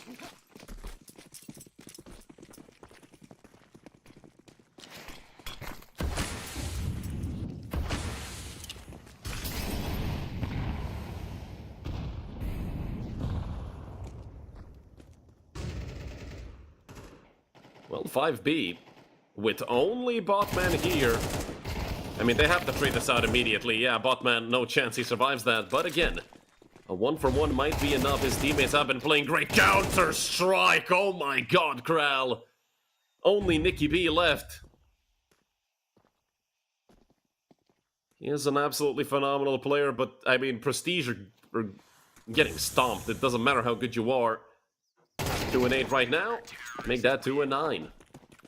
9-0 for Masonic. Well, what do you even do here if you're Prestige? Because it's only purple so far here on Ancient. Another attack pause is going to get called.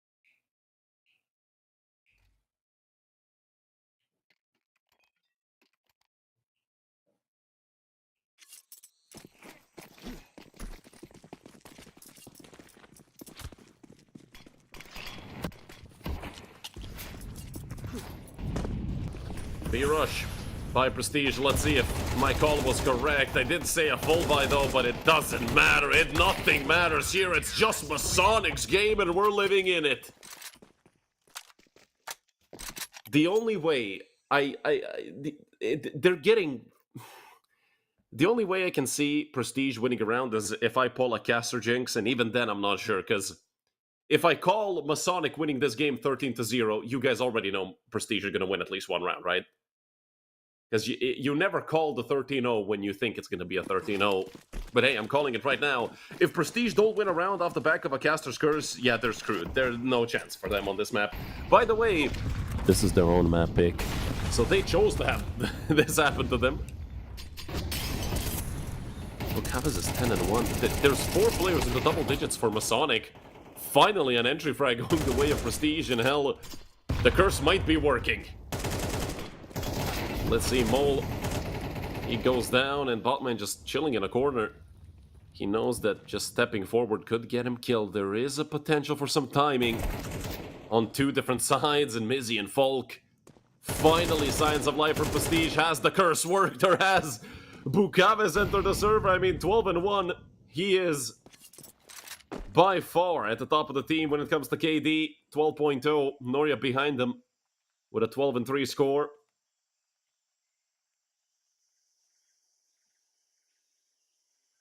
Absolutely unbelievable. A 4-on-2 turned into a 2 versus 2. Bomb dropped on mid. Noria holding heaven. Oh, timing, maybe. Should peek heaven. Both Noryup and Bukavis here, and finally a missed shot by Noryup. Cost them dearly, and they finally win the round. You're welcome, Prestige. You're absolutely welcome. I'll take full credit for that round. Because my god, was it close. Thank goodness for obsolete superstition. Rather superstitious factors outside the server. But anyways. Okay, now they can get 13-1. They won a round. There's no chance for them. Although I can't say there's no chance. I've seen, you know, a little special team lose 12-1. And now a lot of you Gamba bros dislike that specific team and Mizzy. 2 rounds in a row, we see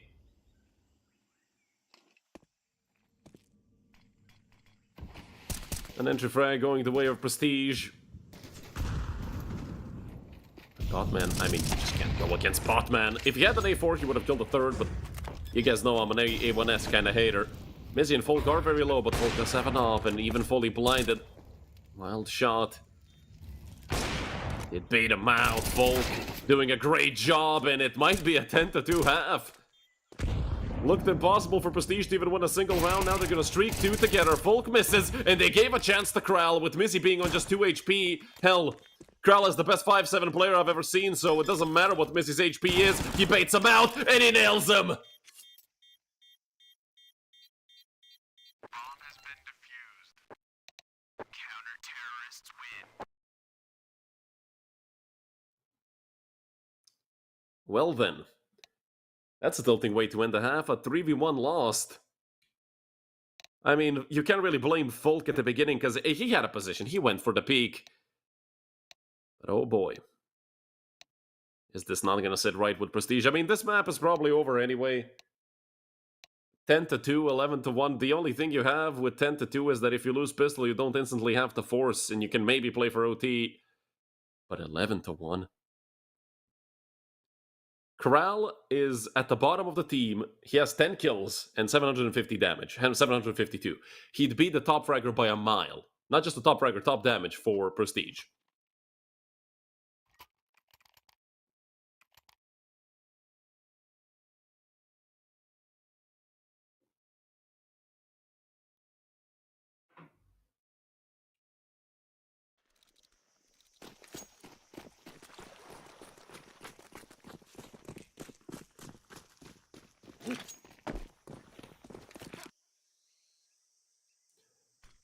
Well, best of luck to Prestige and to Fruslev, who's all alone on A. My god, could they not have had a worse setup for this, but luckily Fruslev just gets one out and he gets out. So, man advantage, but the bomb is planted. That's sort of like a 5th player for Masonic anyway. Especially when Prestige have 3 players towards Donut, 2 towards CT or Temple, depending on where Mizzy and Fruslev want to go. Time is slowly but surely running out. 20-something seconds left on the bomb. The peaks are coming in, but nobody's actually connecting shots just yet. The dualies fall. Botman unable to connect the shots, but Noryup is there. And only 3 more seconds left to defuse the bomb. Botman doesn't matter. It actually does. Fruslev takes him out. Nicky B has enough time. Prestige win their second.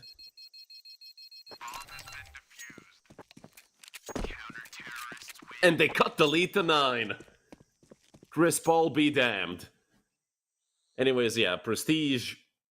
I mean, obviously, if we're not memeing and we're being serious, this does give them a way back into this game, but they're gonna have to play, well, probably the best Counter-Strike they've played all tournament here.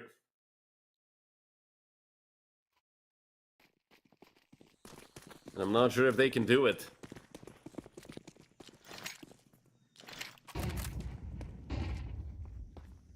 Half buy by MASONIC as well. They don't even want... They don't even want the force. They know. As soon as next round they could look at potentially ending this. Obviously, getting to 12 doesn't mean the game is over. I mean, hell, Mole picks up a triple kill on the spray down. Still nobody is in the double digits for Prestige. Maybe Mole? Is Mole gonna chase the 4K? No, it's Nicky B actually. Going in there fully blinded by his teammate, but it doesn't matter. 3 rounds on the board for Prestige. I mean, hell, if they can shake off some of the, well, frostbite that's happening to them, some of the ice fall over them, because they've been cooled off by MASONIC.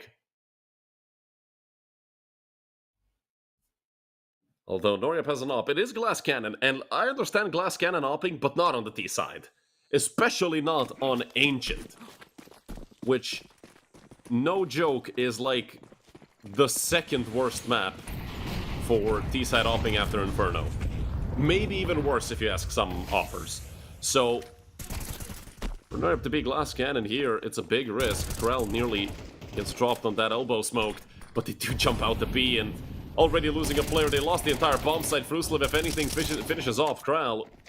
So that's all the pressure on mid gone, but they've lost almost complete control of CT. Great nade onto Nicky B.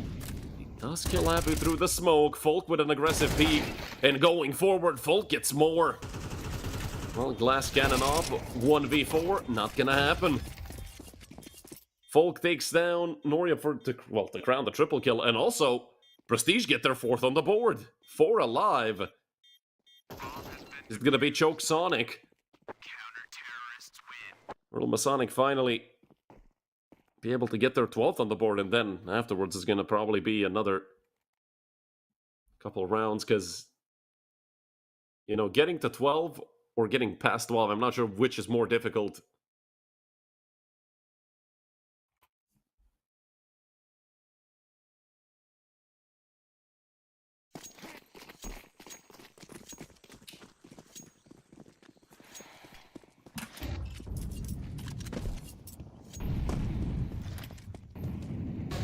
Gonna go out towards Banana, although MASONIC 5 Tech 9s, they're up to no good.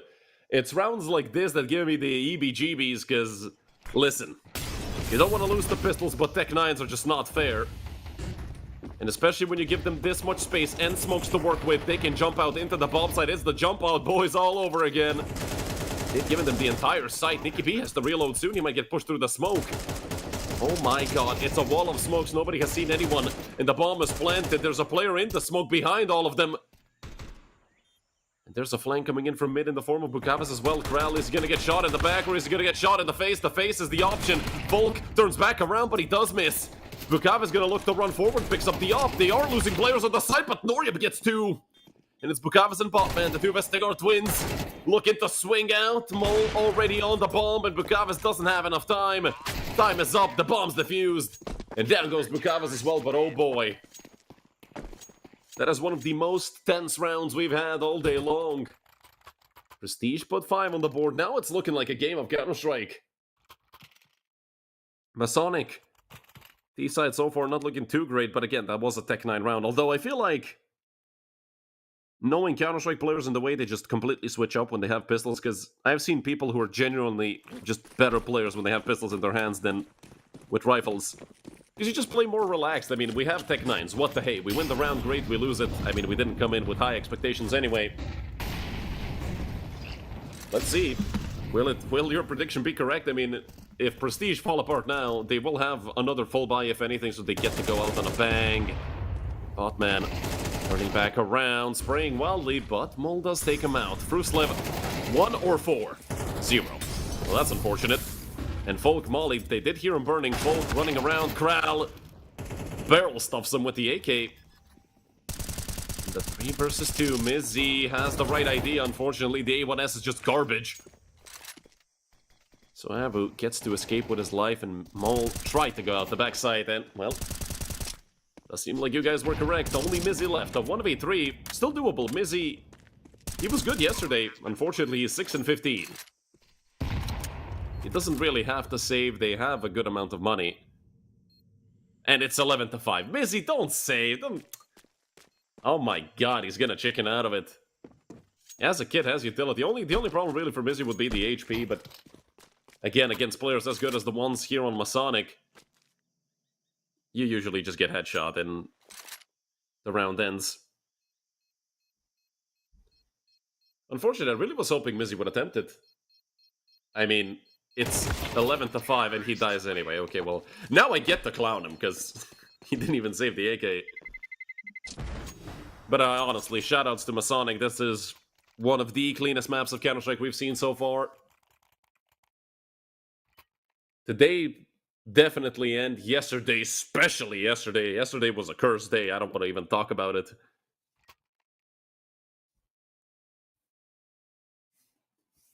Do Prestige have anyone in the double digits? Maybe Mole. Yeah, Mole and Folk. 12 kills and 10 kills.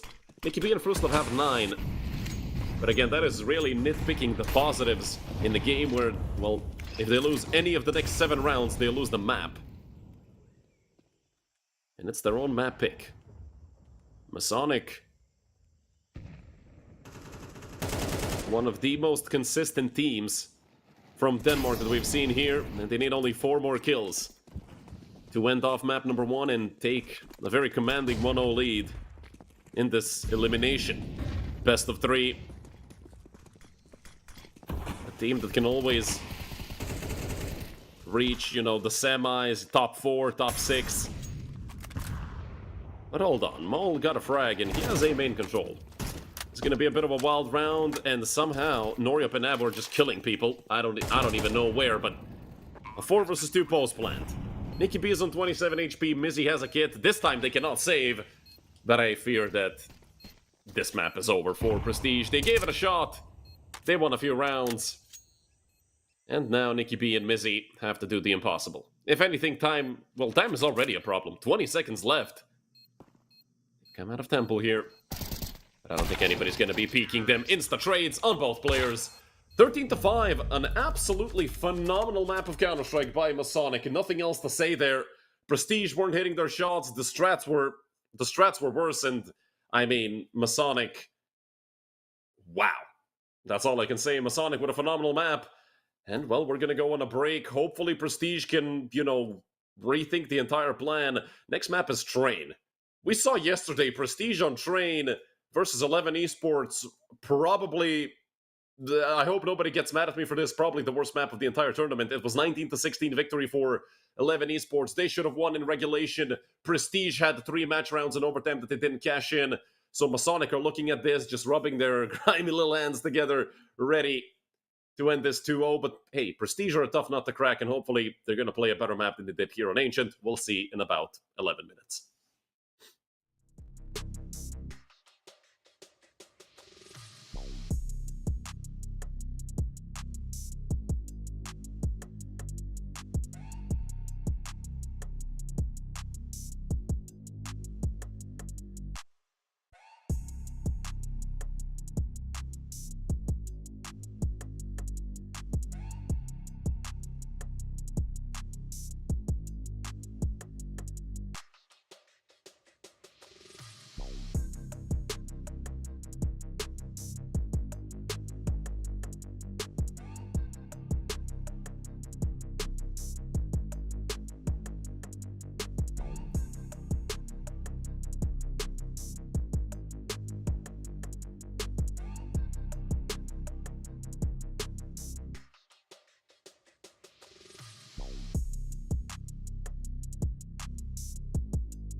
Hello everyone and welcome back to map number 2 in the elimination best of 3 between Prestige and Masonic.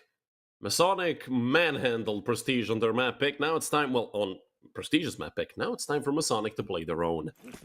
The only good thing here for Prestige is that they got to choose which side they wanted to start on.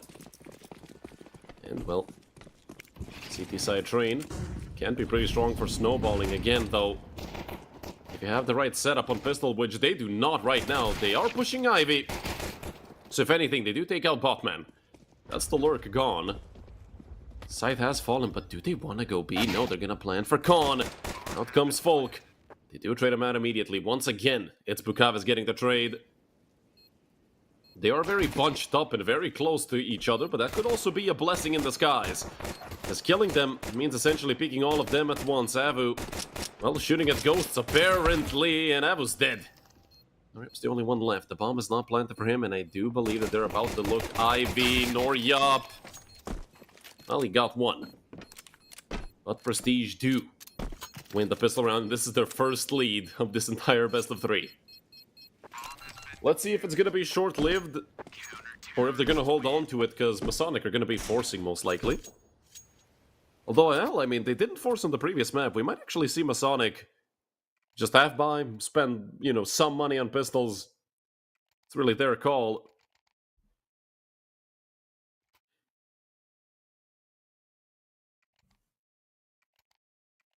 And yeah, it's gonna be minimal utility. HEs and a smoke. That's it. I like this approach from Masonic. I don't know any other teams that wouldn't take the force. And it's these guys. With a Deagle, a Tech 9, and 3 Glocks. Obviously not a round you ever expect to win. You hope for a plant. But again, they don't really need the plant. They're gonna get 2400 on top of, like, already 2.5k, hell, 3k on Bukavis. Obviously, Krell and Noryup spent a bit of extra money. But with Krell's role being Krell go kill or die, he doesn't really need that much utility anyway. And the picks are starting to happen. UMP spotted again in the hands of Mole. Good thing to see. Nice little SMG. Oh my goodness. Now when you get folded in half by a Tech 9. So Krell. He has space. Has time to get out towards Thomas and, well, it's him and his Tech 9 against the world. Maybe also the UMP he picked up could be useful, but again, I think players just prefer to have a pistol in this situation because it can be a bit more accurate at range than the UMP. Obviously, that automatic fire doesn't really matter if you're half a universe away from someone else. Krell is looking to chase down this frag towards Ivy, but finally he switches over to the UMP. Should be peeked from the right, and, well, aim punch is certainly a massive factor. They do a lot of damage onto Folk. And Prestige win a solid second round. Would have been way worse if Folk went down, though. Luckily for them, he survived.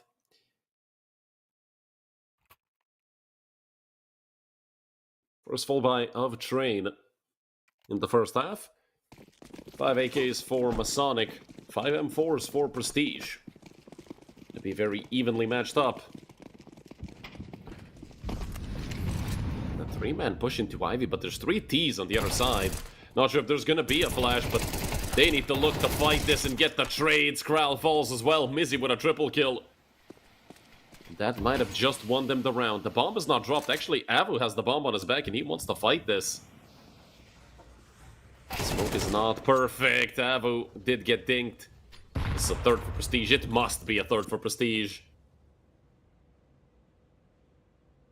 A 3v1 with Avu being a bullet away from dying. No chance they lose. Plus Mole, I'm pretty sure Mole is actually already on Avu, and yeah. Avu might get knifed. Oh, Avu's gonna get knifed. Avu's gonna get knifed. Switch over to Mole, please. We get to see Avu jump scare POV. Five Nights at Freddy's. And he finally gets stabbed. Ah, Mole, I love you for that. That is, and the BM. Ooh. You love to see it. Not if you're a Masonic fan, though, then it's just, you know, it kind of sucks.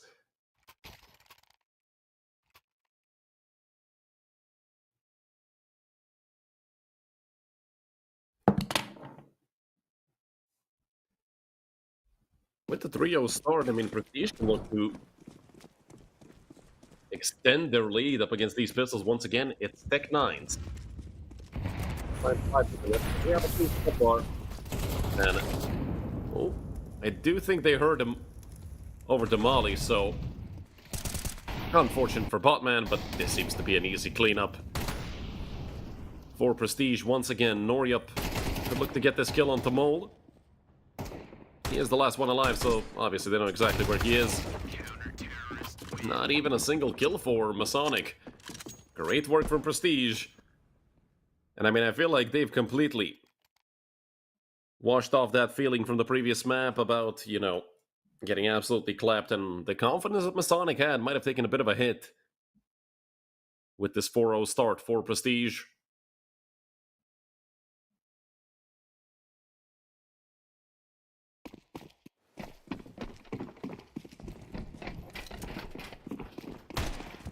Three AKs, however, in the hands of Prestige players.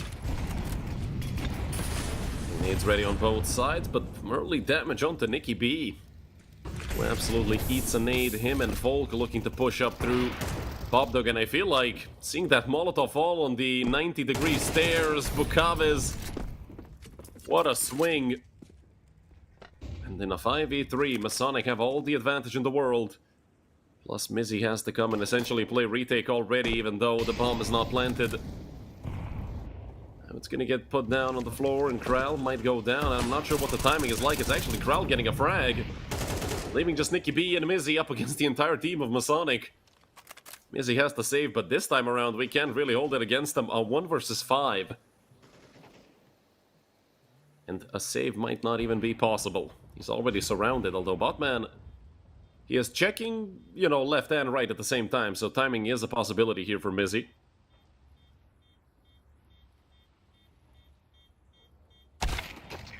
And that's a filthy angle by Noryup.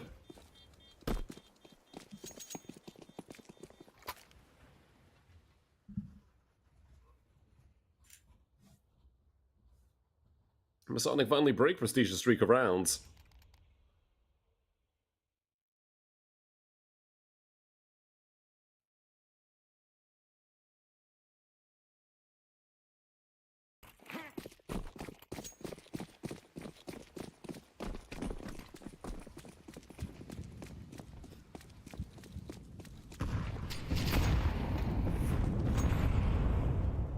Early damage onto Abu, but just 20. Kral took a bit of damage as well. Actually, Kral gets finished off.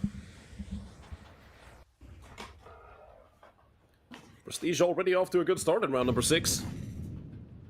Looking to get back to their winning ways right off the bat. So obviously, getting that first kill doesn't mean you win the round. Just makes it a bit easier.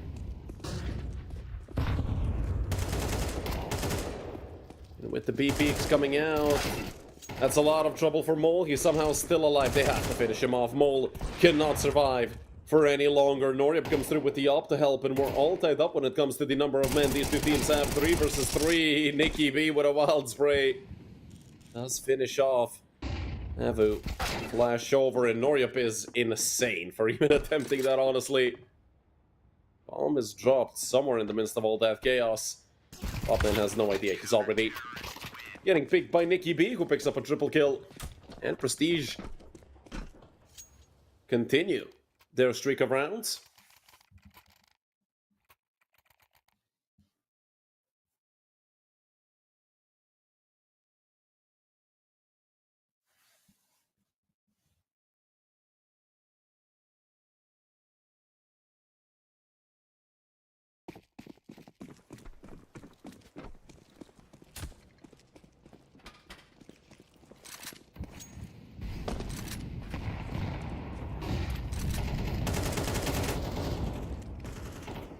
This time a lot more success for Kral with the entering towards A and, well, taking all off control. Prestige have to deal with him. You can't leave him here. He has so much control because of that position. Is he gonna smoke off Ivy? He is ready for somebody to peek out, and, well, with the flash coming through, down goes Mizzy. Nicky B, well, it's a dry angle. Gets a 1-for-1. I think Folk and Mole have to save here. No chance for the two of them. Folk just 7 HP. Had to run a mile away from Khan not to get blown to pieces or burnt. The Mole is Ivy.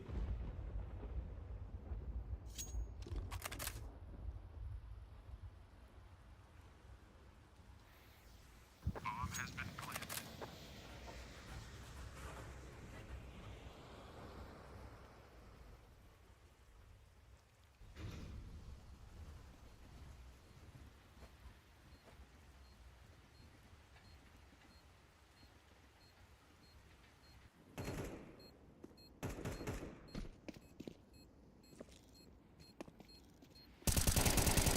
All has been spotted. At least he gets one kill though. Molly as well. This could be troublesome for Masonic.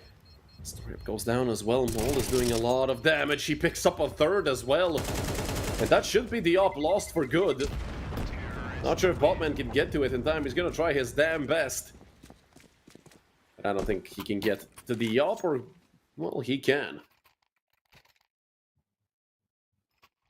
Catch up to Botman, if anything. Although losing 4 players in a round such as that where you win just means that their economy is going to take a massive hit.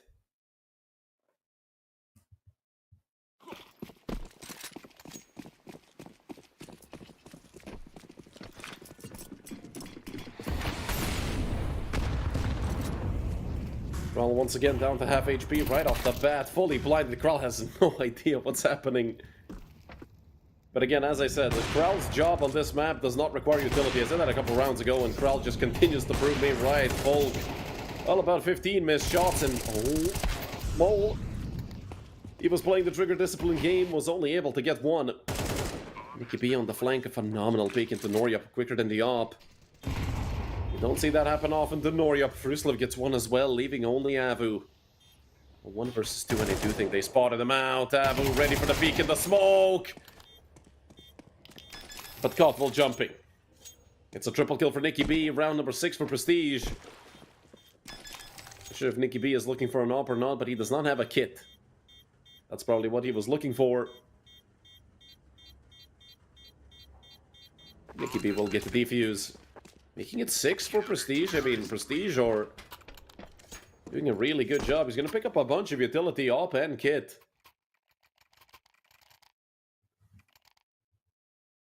Even though Masonic, I feel like they're still doing right, things right, but Prestige are just out-aiming him this time around, as opposed to map number 1.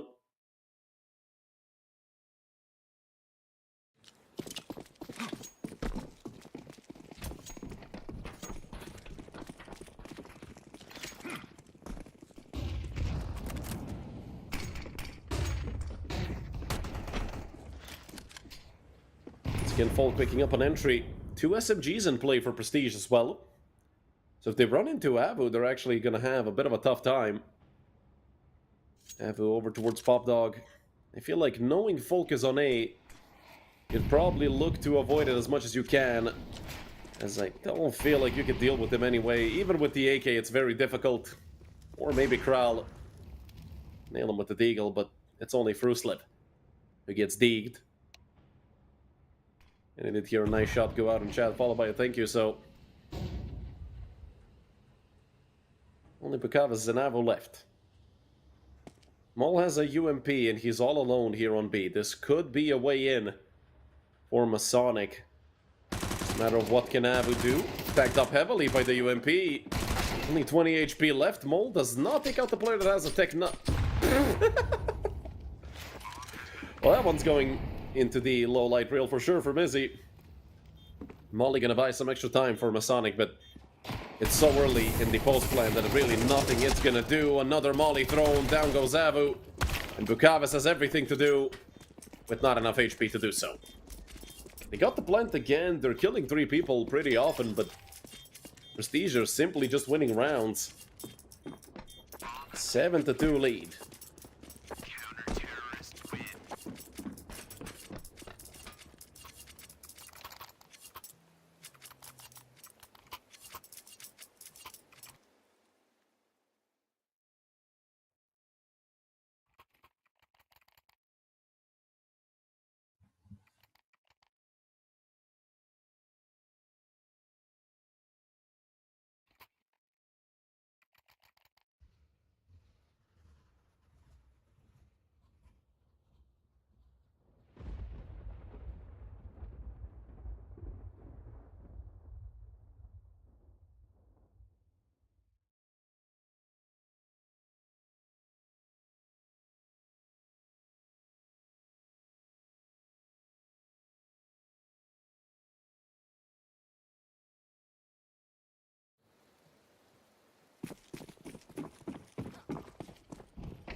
Bit of a default setup for Masonic.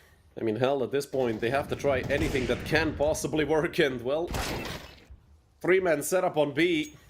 Prestige read it perfectly. 2 frags to open up the round. Masonic can't even get a trade. And I told you on map number 1, Masonic have that horrible trend of playing their opponent's map pick better than their own. So far, that's the case by a mile, although they did struggle a little bit on the T side on Ancient, you know, just closing out the map, and, well, Oriop finished off. Feels like Folk is everywhere, went from B to Ivy in 0.5 seconds.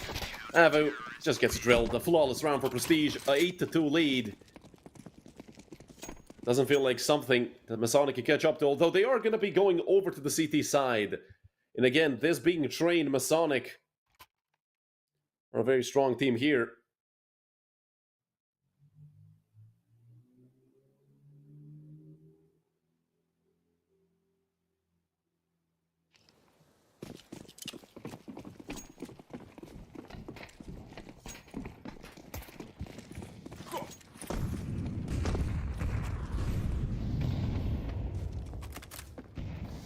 Mo looking to swing into Halls, although he has already lost control of lower. They should expect him to be up here. Molly flies up. Mo is going to burn down.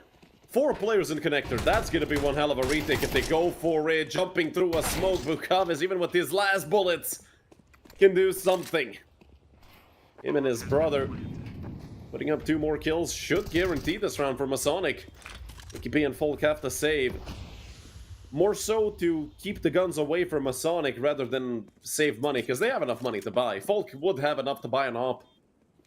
No questions asked. But it's just better for Masonic not to have that. The Galil and AK and an M4 with a tech gonna get saved. And the great call by Masonic. Straight up sprinting it down lower. And this might not be over yet. Folk is towards Pop Dog. Missed shot, Folk. Just gonna bolt it out of there, but Abu is looking to chase. He has a Tech 9. It's not really a big loss if Abu goes down. Hell, everybody are gonna have enough money to buy, so they can all go down here if they want to. Getting 1 kill onto Folk wouldn't really change anything. It's mostly, you know, it's not even a win-win or a lose-lose. It's a nothing-nothing situation for either side.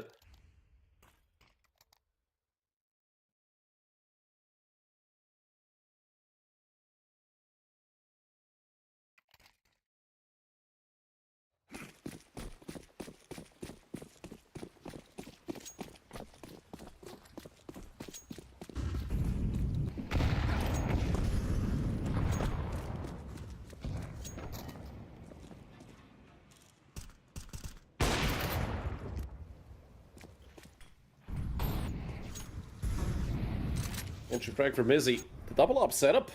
Putting in work for Prestige. And look at Fruslev. He's been playing around that sandwich smoke quite often, and, well, being aggressive in this situation is going to be perfect for Prestige, because that's going to be a lot of information if he actually goes towards main. Folk burnt out of position. Gets Mole towards the side, doing so much. Folk is there as well. A 5 versus 2. This has to be 9-3. So unless you're superstitious, Prestige completely turning that script from the first game on its head. From losing 11-1 to being up 9-3.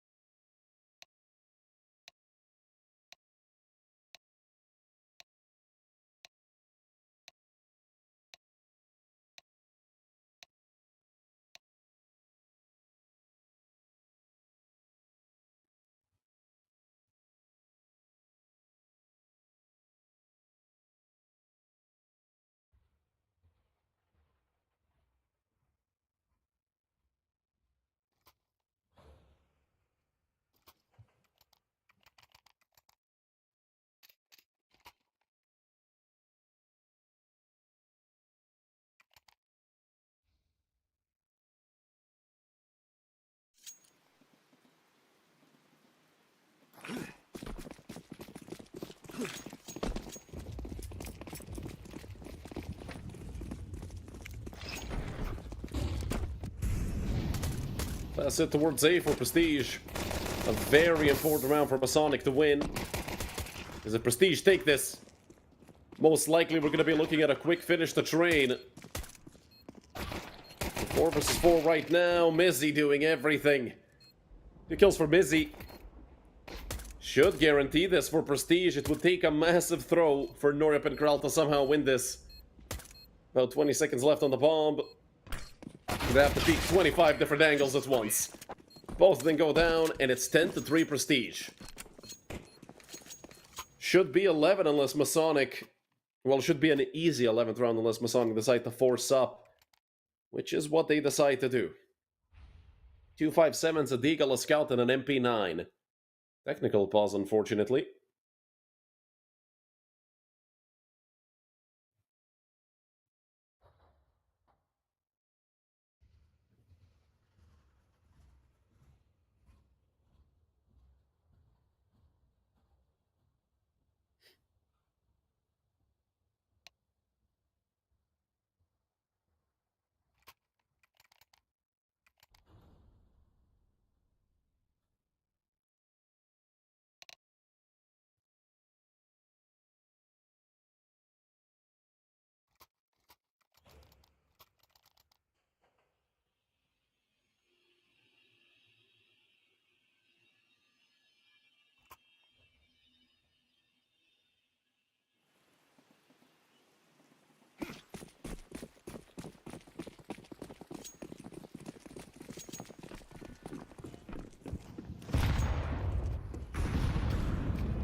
Well, the last hurrah for Masonic, it seems like.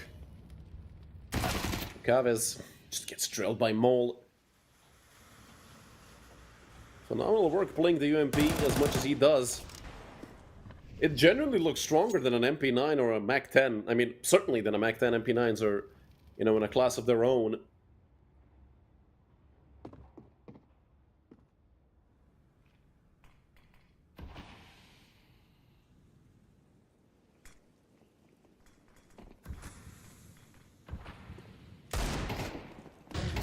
Jumps the gun with the Deagle. Should get taken down very soon. Looking to push Avu down. Kral does get one, but Mole again. Strikes with the UMP. Kral, I told you, he's the best 5-7 player of all time and picked up an AK as well. Avu looking to get a frag on the Deag, but it's just not gonna happen for him. Scout in hand, Noryup last alive, a 1v2, and he's stuck in this corner. Is he gonna hide it out? Does spot the player out towards Pop Dog. There is one more towards Red. Noryup picks up the first kill. Mole might be one-shot range with 70 HP, and Noryup wins it. A 1v2. It was awkward for Noryup, certainly for a moment.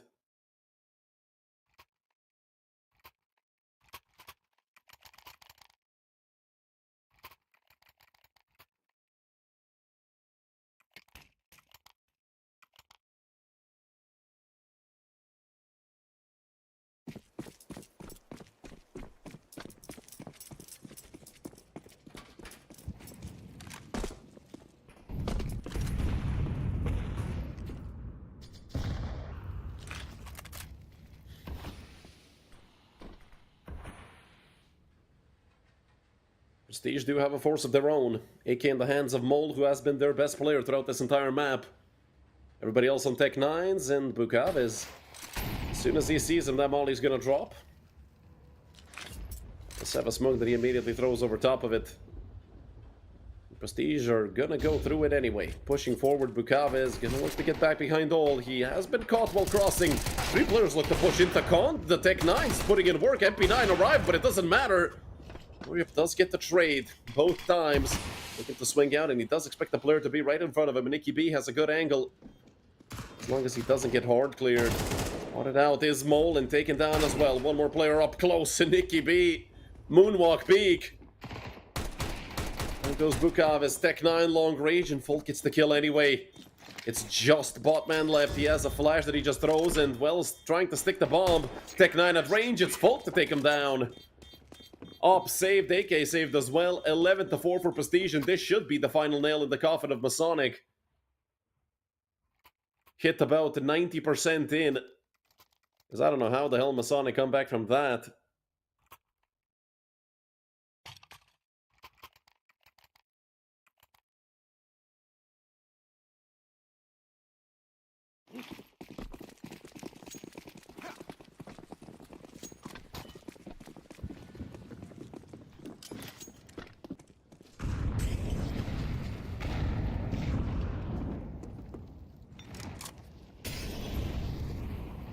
4.57s and an MP9. Masonic. It's not looking good. Prestige already found a kill. That's just gonna snowball into more and more. We have the weaponry advantage, but the numbers advantage, it was a little short-lived. I told you guys a million times. Kralin 5.7. Like bread and butter, and an MP9 swinging this. Not gonna change anything. 1v3 for Kral. 5.7 is out. Second kill of the round for him. Needs 2 more. Flash does come out, and Kral just aura farms in front of the Flash, and it's Folk to take him down. 12-4, 8 map rounds in a row for Prestige, and I mean, honestly, so far, this seems like it might even be technically a bigger stomp than what happened to Prestige on map number 1.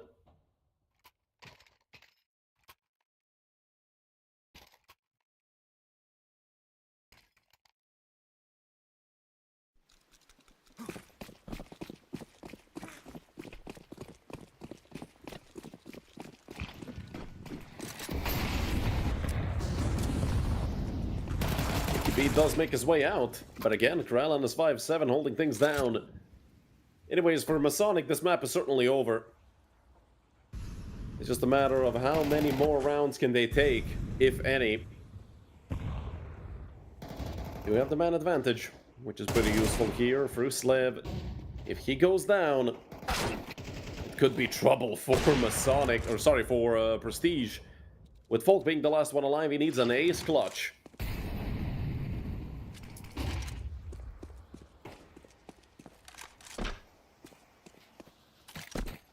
I'm gonna fly outside the map. I know that hurt Folk somewhere in the chest area, but again, you'd rather throw it out than give Masonic a chance of picking it up and maybe using it later on against you. And they know. I mean, they're already looking over the fence trying to grab it. Maybe a boost, run boost.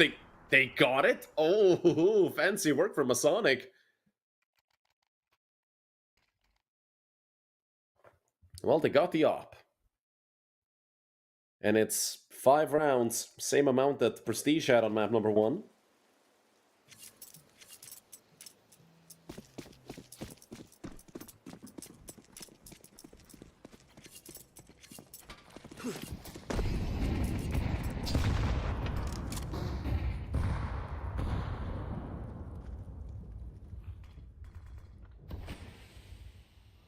Weaker buy for Prestige this time around. 2 pistols, 2 Galils, and just a single AK. They're gonna get sandwiched, but they're pushing forward. Bukavas needs at least 1 more, and he doesn't get it.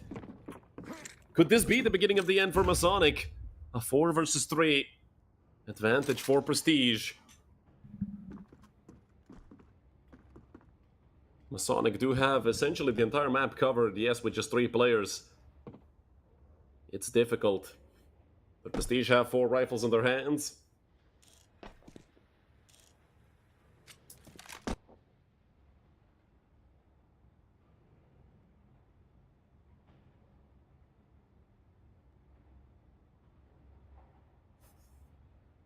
Seems like they do want to hit B. Masonic reading into it perfectly. Noryup and Botman over towards B. Folk gonna be the first one out, and Mole actually gets nailed instead of him. Botman here's the player going under him, and Noryup just deals with it on his own. There goes Botman. Yet everything has fallen apart for Prestige. Be last one alive, 35 seconds in a 1v3. He does recognize he's being flanked. Already holding the peak of Avu, but at one point he has to stop holding it, and that's when Avu strikes. Just Avu's 5th kill of the map. 6 rounds on the board for Masonic. Officially, if they lose, they did a better job than Prestige on map number 1.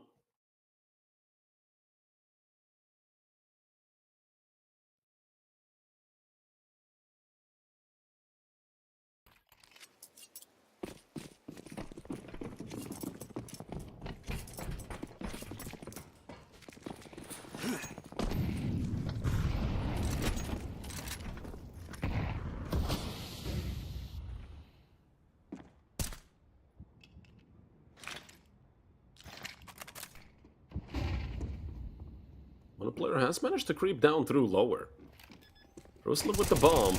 They all have Glocks. I mean, it should be easy kills for Bukavas, but the bomb does get planted. Gonna be very useful for that to happen, considering that they have 2400 plus 1900 in this round. That is upcoming, Avu. I mean, Mizzy doesn't really have much to do here. He's just gonna get nailed by Apple's M4. 7 on the board for MASONIC. We saw some big chokes on this map yesterday. And it was also between two Danish teams.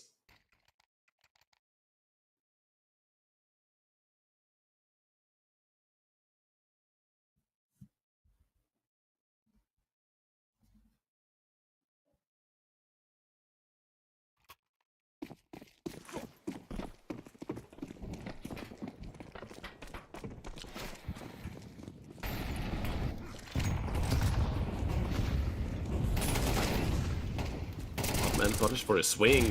He was there to get the trade, but he goes down as well. Kral aggressive, flash goes out, Ruslev can't see a single thing, it's Kral fighting, but only getting one. Luckily though, Bukavis is there. But Falk now looking to get the trade, Molly in hand, and Bukavis might look to swing this with all these nades flying through. Falk nearly naded himself, and he goes down to Bukavis as well. Nicky B left in a 1 versus 2 op, and M4 up against them, and Nicky B has no idea. Hurry up takes him down, and this is starting to get close. The pressure is certainly building up for Prestige, you can see it. Timeout called.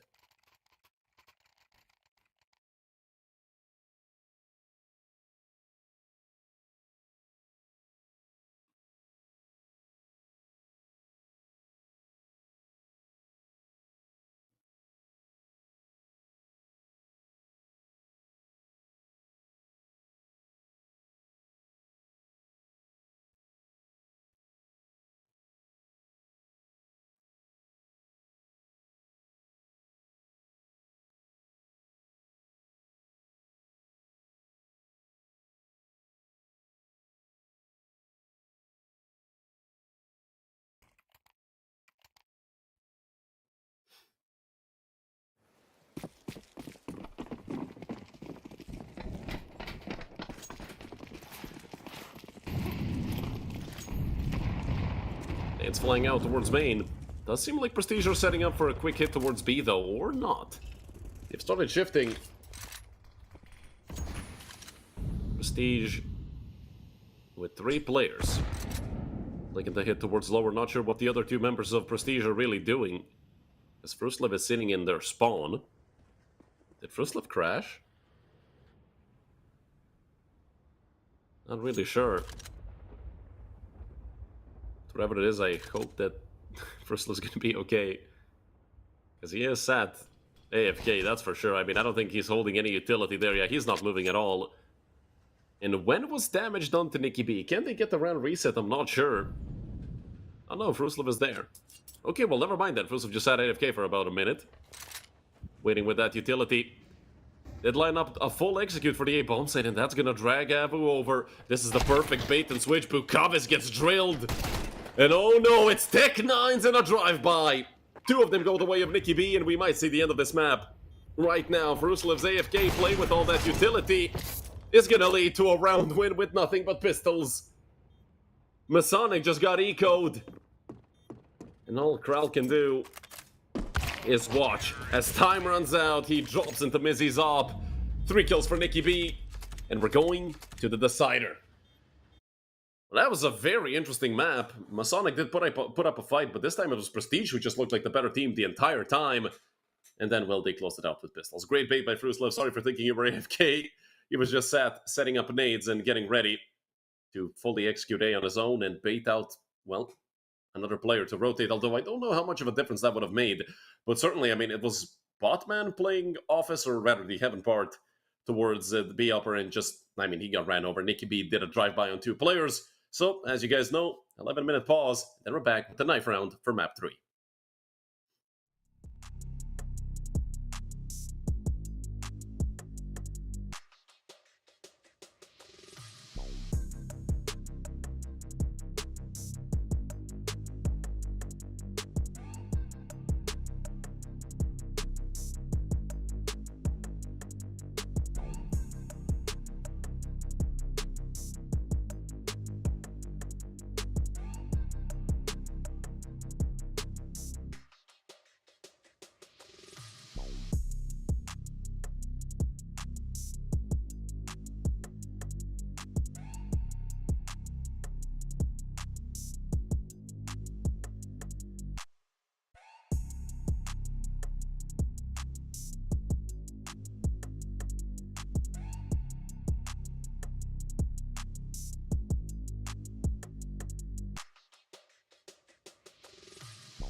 Hello everyone and welcome back to the knife round. For the final map we have for today, because, well, the third best of three has been rescheduled for tomorrow, so it's going to be 3 best of threes tomorrow instead of today.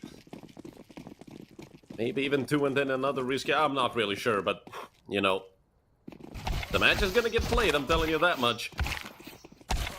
And in this knife round, it's MASONIC who take the knife win. Honestly, MASONIC struggled a lot on both these sides so far. If they didn't have that big of a lead on map number 1, I feel like it would have been way, way closer. So honestly, if MASONIC don't go .CT right away, I don't know what the hell is going to happen with this map, but it should realistically be a CT side start for MASONIC. It's Inferno. It's Inferno in 2025. You're playing CT side, no questions asked. But so far, I mean, I like to check the stats, actually, of MASONIC and Prestige players, because yeah, I mean, Bukaves obviously has been playing a phenomenal game throughout this entire best of 3. Norip as well on the other side. Well, Prestige, it was a bit shaky, but Nikki B is boasting a 1.4 rating, so Nikki looking very good. And obviously, yesterday we saw Nikki B playing a phenomenal map as well. I think it was the first of the best of 3 against 11 Esports where Nikki B was just dominating 3-point-something KD at one point. And, well, it would be good to see him, at the end of the day, show up for Prestige. Another player that they definitely have to look out for is Folk, but the other problem is Mol, Mizzy, Fruslev, they've been struggling. Their stats are not really up to par to what you would maybe be used to. But hey, things can change. CT start for MASONIC as expected. Prestige on the T side, a Molotov, 2 smokes, and a flash. So 2 sets of utility when it comes to pistol round util.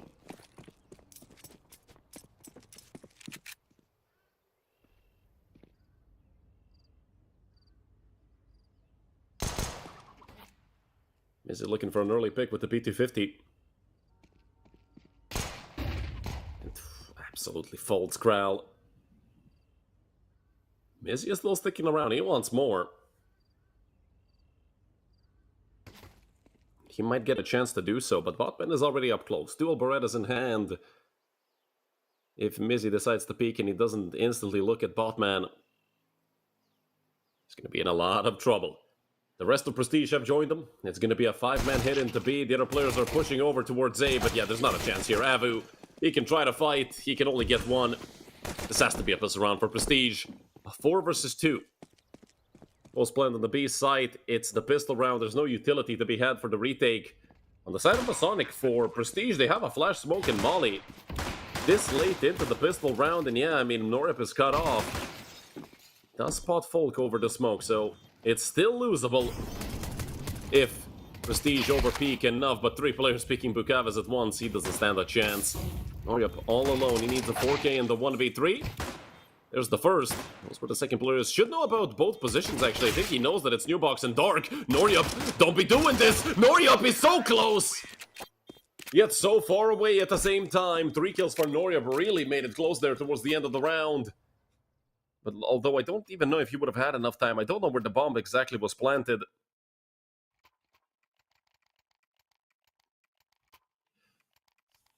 But a good attempt, no matter how you turn it. Plus, he could get an op in round number 3 if he wanted to. And Noryup is no stranger to glass cannon op.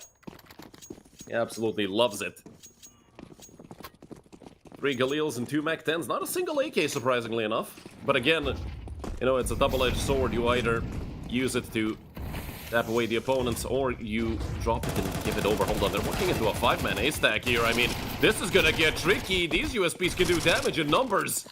And certainly, damage has been done. 2 players dead.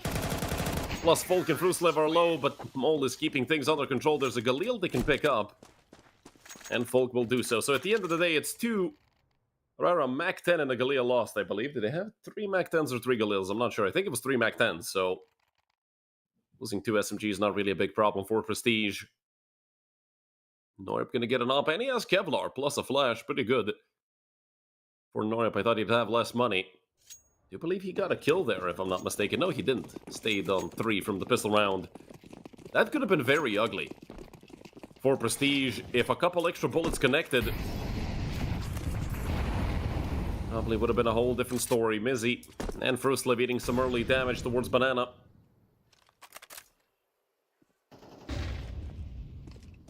Well, also just looking to hold on to banana control. That's a fancy smoke for no reason. Although they might be setting up a flash here, I do believe Folk is holding the flashbang. Kral turns, he does avoid the flash, but the Mac-10 is trying to chase him down, doesn't matter.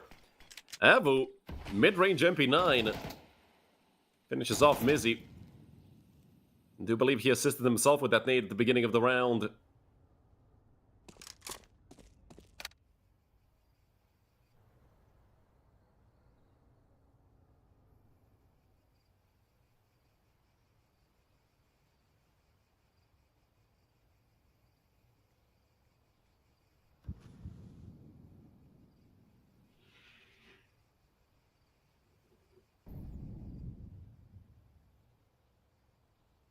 Norip has a good angle.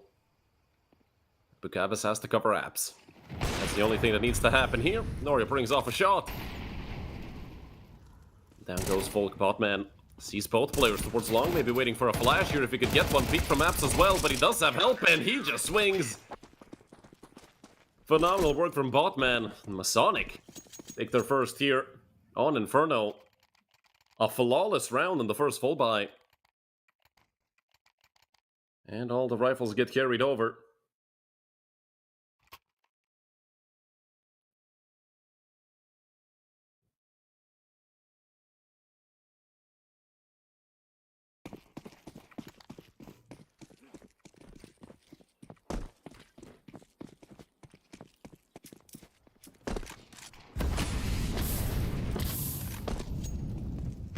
Molly gonna push back Noryup. Still though aggressive setup on mid for Masonic. They're up against quite a lot of pistols, so maybe they should look to extend that range of duels just a little bit. And Bukav as well. Once again gonna be towards Abs, gonna drop into pit. Reposition. 3 players over towards B, Masonic. Oh, they're sensing something. Util flying out. I mean, Masonic have taken banana control. Some spam through the smoke should really connect. Prestige are playing this very safe.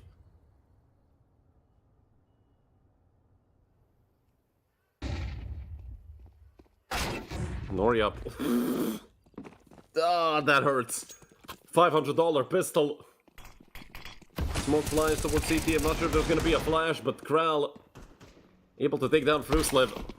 Although the op might switch hands enough times that it lands into Folks. He wants to swing, but he goes down as well. The Bomb and the Nikki B, however, are going towards A.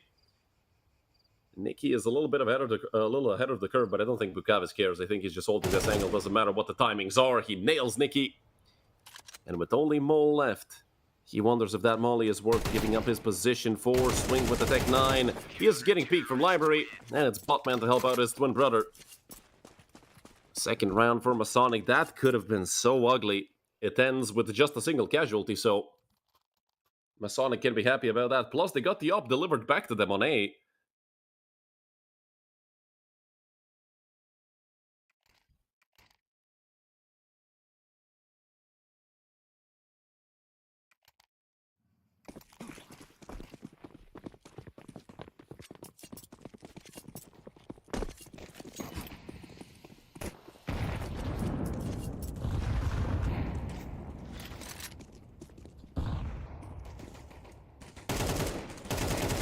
Botman got in a little bit in the middle of nowhere. That's a big tag onto Nikki B. Yeah, 5 gloves. No utility, no Kevlar. So Masonic really should clean this up without any issues. Of course, you never know with those pistols. Noria, good shot to connect on the fold. And Ab is there as well. Well, I mean, cleanup has already begun a long time ago. Maybe a single kill? They have dinked Botman, and yeah, they do finish him off. Can anybody save the AK, though? Yes, they can. 3 AKs continue forward, just a single M4 lost. Not that big of a casualty. So Prestige, finally. Gonna get a full buy. Masonic.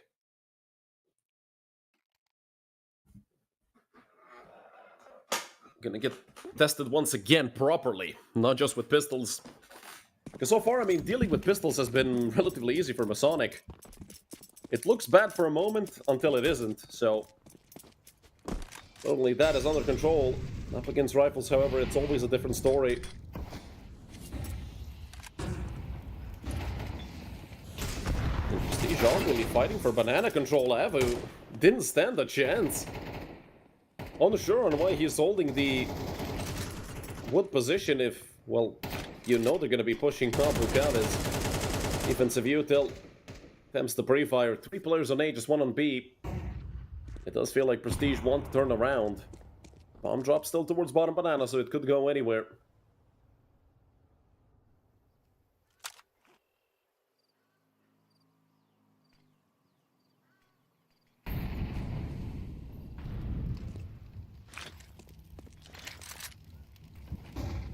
Util gonna fly towards B. But I feel like Prestige are just trying to sell a fake. Ruslev once again. The dedicated faker. I feel like Masonic have just realized that most likely they're not going to be hitting B. 2 players on A, but they're very separated. Yeah, there's that brotherly connection, but it doesn't span across the entire A bomb site diagonally. Bukav is going to have his sand so full. He lined up Mizzy and Folk, but couldn't kill either one. Certainly a save for the remaining 2 members of Masonic. Bomb has been planted. And the 3rd on the board for Prestige. We're going to get to tie it up.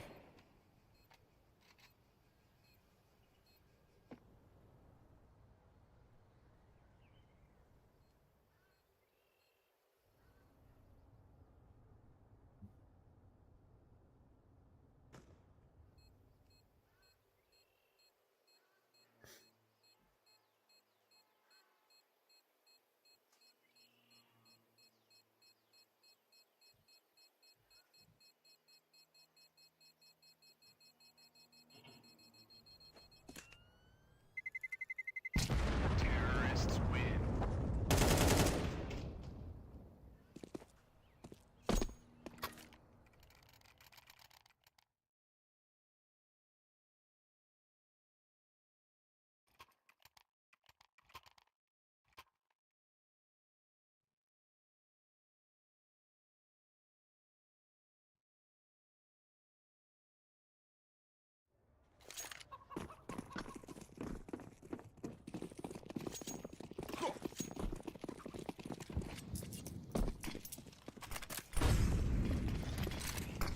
Aggressive push down mid for Bukavis. I don't think Prestige are ready for it. Nicky B. Fully surprised. In the meantime, though, action towards B. Masonic have the man advantage. Don't forget, money is not great for either side, but it is a lot better for Masonic than for Prestige. 3 players over 5 grand. Only not gonna catch anyone. Mizzy repositioning in the nick of time. But looking to swing out and, well, bad crosser placement. Not for Mizzy, though. Picking up 2 kills. Should be finished off by Noryup. Mizzy is aware of the fact that there's a 3rd player here, and look at the flank coming out from Mole. They've let him go through. This round is over. This is 4-3 for Prestige for sure.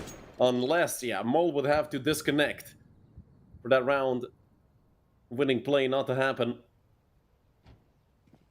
Fruslev, oh, he heard the jump up. Fruslev, oh, certainly this is a kill. No chance, Botman.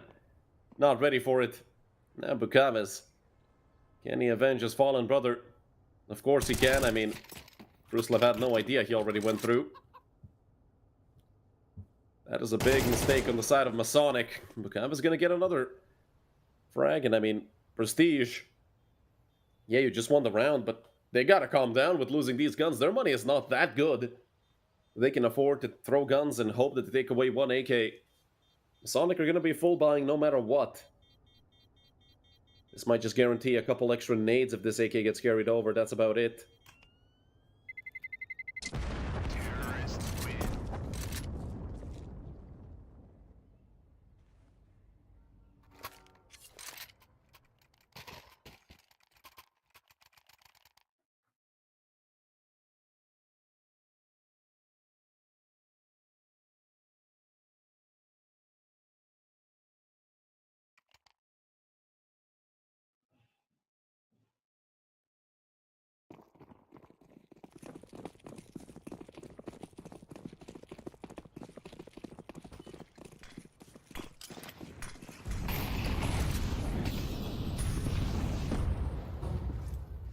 Well, setting up a nade. That could do some decent damage over into Banana.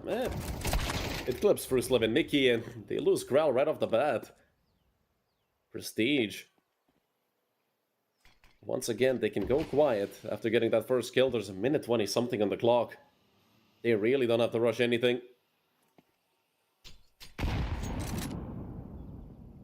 Nate falls at the feet of Nikki B. Flash and a bunch of utility gonna fly. Avu almost had the spray transfer. Down to a T, and Norib has to give up on it. Turning back, picking up the utility from spawn. If anything, this is another good save for Masonic. Bukavis can drop 2 guns if needed. But Prestige are gonna go up 5-3.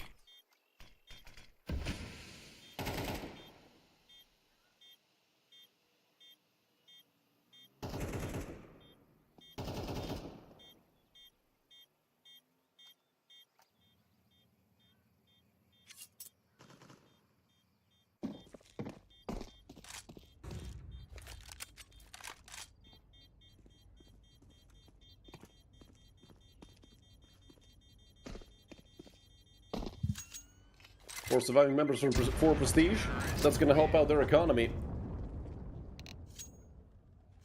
And I do believe we get a timer, probably from Masonic. Oh, well, it's a technical. Now I don't know who it's from. But I do believe it still is on the side of Masonic.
Round number 9 going to get underway.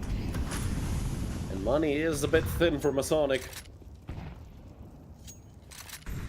One player is set up on short, so you can tell Masonic. Well, aggressive setup towards Zaps. I mean, I like it, especially with this mid push that's about to happen. No chance. And look at Botman, no chance. Botman with the swing, only good for 1 though. Bukavis now has to look to stay alive. 3 players about to push up through long, and he turns from a non-existent flash. Noryup has been spotted out, but with this smoke, Noryup catches the Reckless Mole. Half a second later, and Mole probably would have been alive if he had waited for the smoke. So Nikki B and Mizzy. 2 versus 3 post plant, a mountain of utility on the side of Masonic, and this is the best way to fight it. Mizzy just going head on. And he's the last one alive.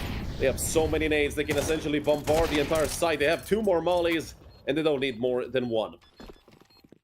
Noryup's gonna get a triple on the op, a phenomenal round by the Data Sniper. And Masonic put 4 on the board. So far, a very clean map of Counter-Strike, I'll say, by both sides.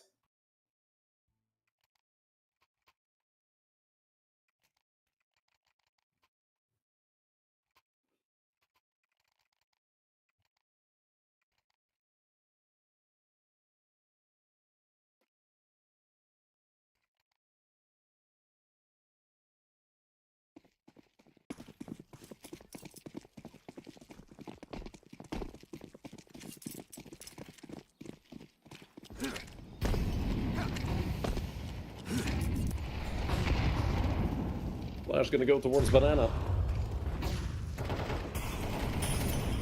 Botman is very aggressive, an MP9 in hand.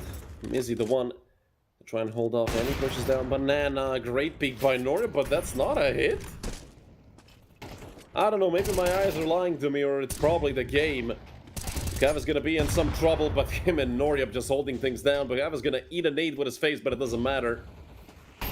As he is still alive, Molly gonna come out the short nade as well. Folk taking quite a bit of damage.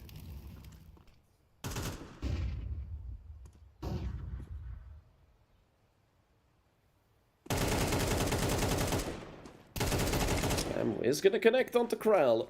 Not for the frag though, just damage. Down goes Bukaviz. They have cut this down into a 3v4. And all three of them gonna come in from short. Kral, now he can swing. Both players are gonna be here, and now that they know, they can just look to peek him from all different angles. But with Kral going down, Nordip's gonna be in trouble. Masonic, they're choking. Prestige putting in work once again as Nicky B and Mizzy this nade. Not gonna hit anything. Both Av and Botman have a kit each, but they're low, 63 and 47. Although similar HP for Nicky B and Mizzy, barely better, but they do have two AKs as opposed to an AK and an MP9. Nade being readied up, but it's way too deep. They're not ready, doesn't matter. Nicky B is there, and the push into sight from Botman gets punished. Unbelievable. Unbelievable what a round Masonic just threw away. They didn't want to swing, they swung too late. I don't know what the hell happened, but Prestige are going to be hella happy with that one. Criminal, absolutely criminal.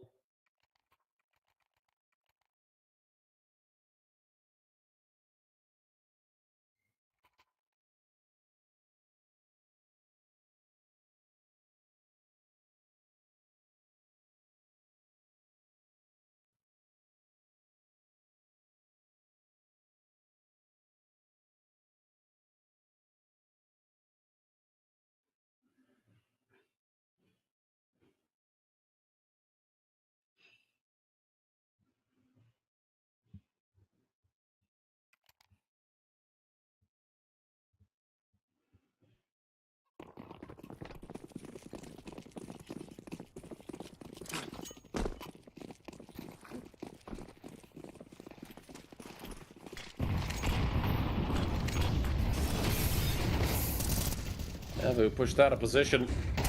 Ruslav has taken quite a bit of damage. A phenomenal flash thrown. Kral.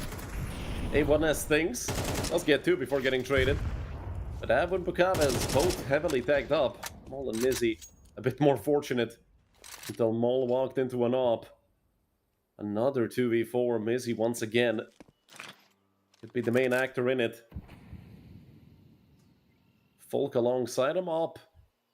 Either a great tool for this job or a horrible one, depending on what sort of duels Mizzy and Norip have to take.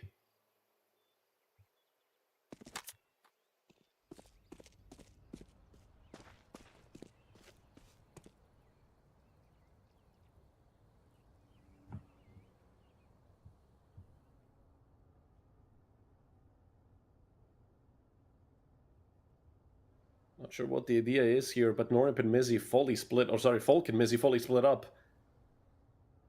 Gav is in an angle where he's probably gonna die to Mizzy. That might pull the rotation over, and yeah, spotting out Mizzy. Two players start rotating away. Folk uses the opportunity of the scope. But there's no chance here for Folk, let's be honest. He's a dead man walking. He somehow not dead yet, but there you go. Botman finishes him off. 5 on the board for Masonic.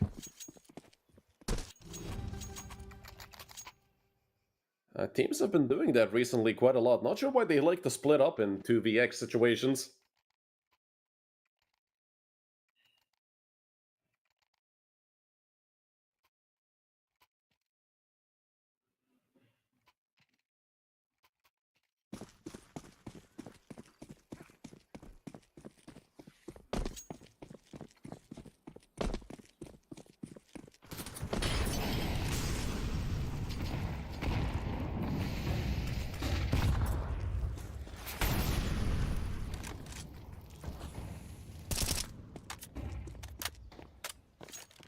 Five players on the side of Prestige, going towards Banana. That's going to be interesting, although Prestige with the weaponry they have, that might be the best call they can make. Flash?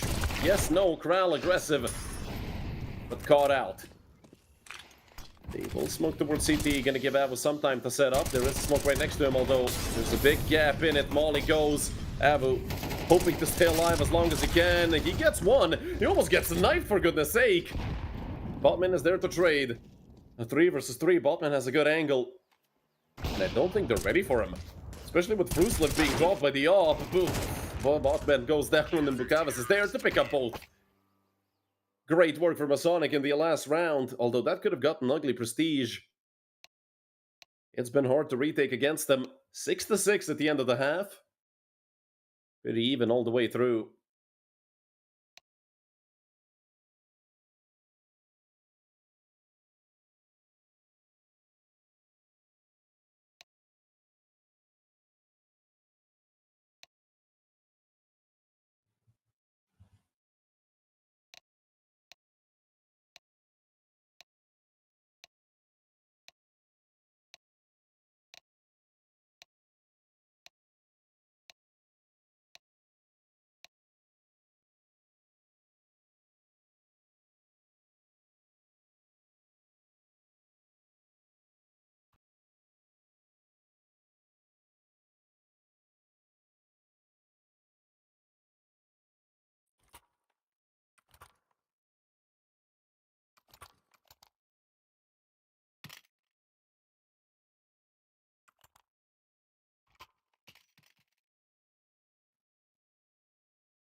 Two pairs of dualies for prestige. No kit though, so if the bomb does get planted, might see the Lions struggle a little bit.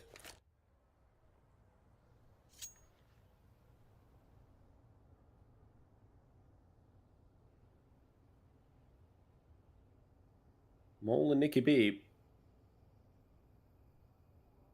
About to be peaked. The rest of MASONIC has arrived. Only the two of them are on A. The rotation not gonna begin. They do get a chance though. A few extra seconds could mean the difference between life and death here for prestige, but the Glocks are just overrunning them and, well, Botman and Bukavis. Picking up two. Kral is already in a great position. Not sure if Mizzy's gonna hard clear it, although, clear or not, Kral tried to swing. Mizzy picking up the frag. That makes things a little bit easier. Fruslev spotting too. But I don't think ultimately it's gonna matter at all. Mizzy, he goes down as well. It's just impossible to deal with MASONIC, and with such high numbers, they're gonna play off of each other. Folk can only hope to pick up a few extra kills. And maybe get that off going as soon as possible. He turns back, and it's Avid waiting for him. Avid recovers with a great pistol round. 7-6 for MASONIC.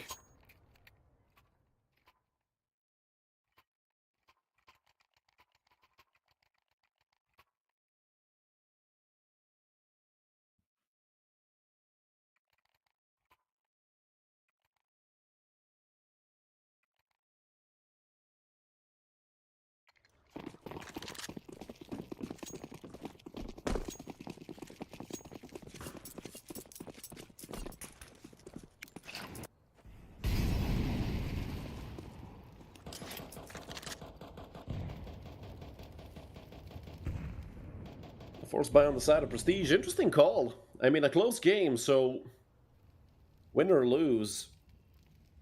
Obviously, win is going to be quite impactful, but losing this, I mean, you just delay the full buy by a single round. Plus, you get a bigger loss bonus, and yeah, of course, MASONIC are going to have like a 9-6 lead. But again, depends on how you look at it. Noryup, first strike to find, very important. Two trades do come out, and will they be ready for Folk to be up there? He does have a 5-7, though. Maybe not the best weapon for the job, but, I mean, we saw how good the 5-7 can be, and he gets one and just tucks back away.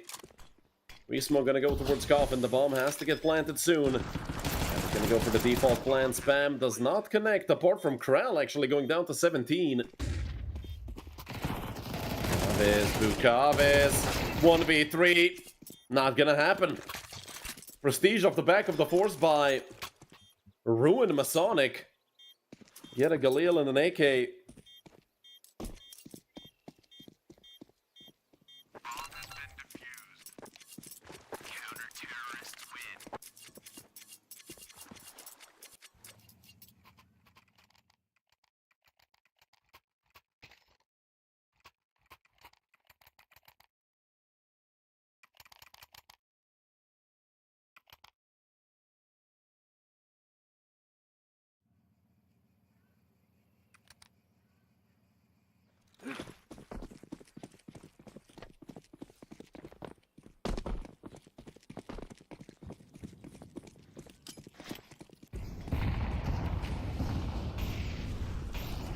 AK for Botman, everybody else. Tech 9s and a single Mac 10 for Noryup.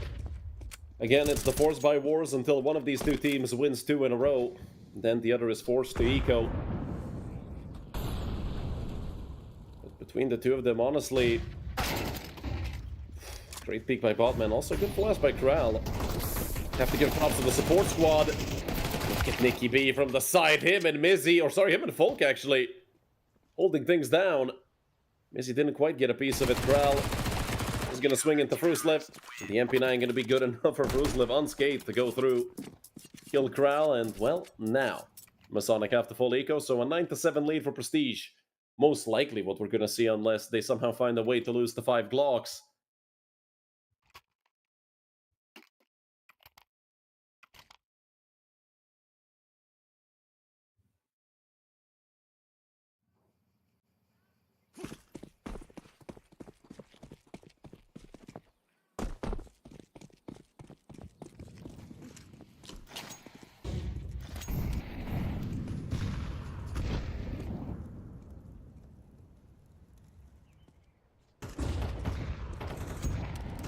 Looking to pick down second mid. Again with his UMP, and okay, well, the round is over. Don't even get to see it. They all just lined up. 3 kills for Mizzy, 2 for Fruslev. Sonic didn't stand a chance. Now they're back on a full buy. And it's been a back and forth affair today. This is the closest map by a mile compared to what we saw on the previous 2 maps from these teams.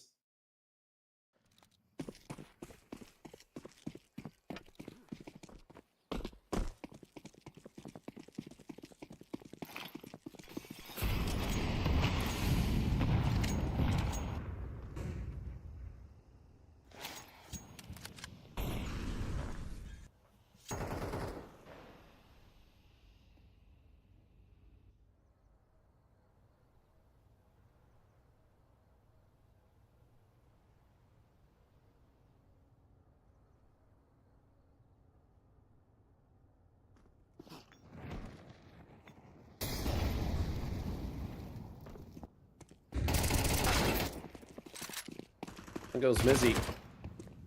He's not there for the trade. MP9 doing a great job. In Prestige, that's a dink as well.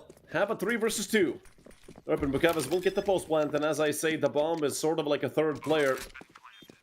Now that Prestige are on the clock, they're gonna lose at least 10 extra seconds just getting to the site itself, and Bukavis and Noryup. Already aggressive towards construction. There's going to be about 20 seconds left of the bomb. That's half the timer gone already. Prestige are not in the site yet. They're still slowly pushing up. Noryup going to hold the cross, and that's a frag. That's the equalizer. 2 versus 2. Bukavis has a nade in hand that is going to fly towards default. Flash going to go as well, but Folk is just holding it. Folk is holding it all the way, and it's a 10-7 lead for Prestige. Ice cold Folk, 4 HP left. He's not moving. He's literally ice cold, frozen in space and time. Perfect hold, but losing 4 players, obviously a hit to Prestige's economy, although they have been winning pretty clean rounds in the second half.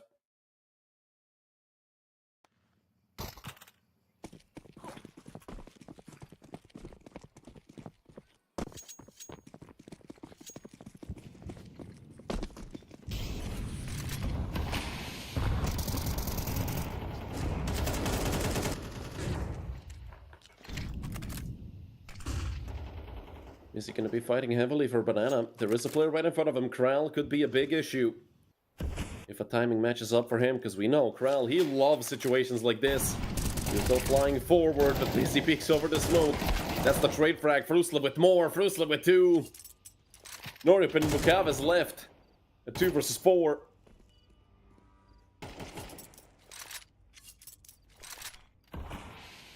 And this might be all she wrote for Masonic. They've run out of money. Prestige are at the doorstep of their 11th round.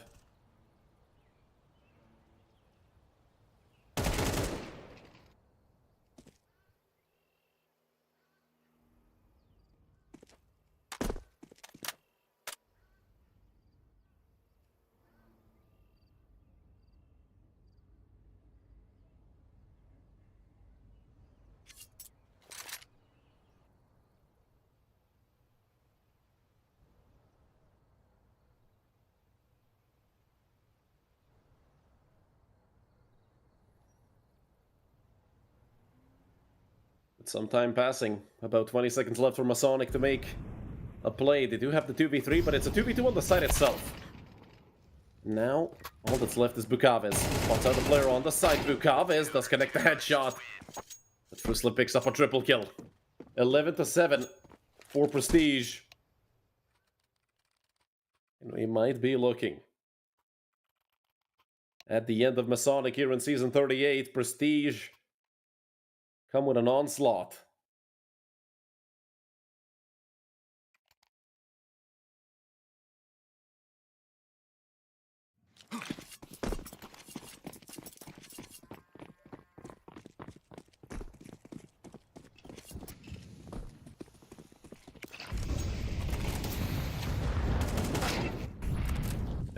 Through the smoke, that is a rough one.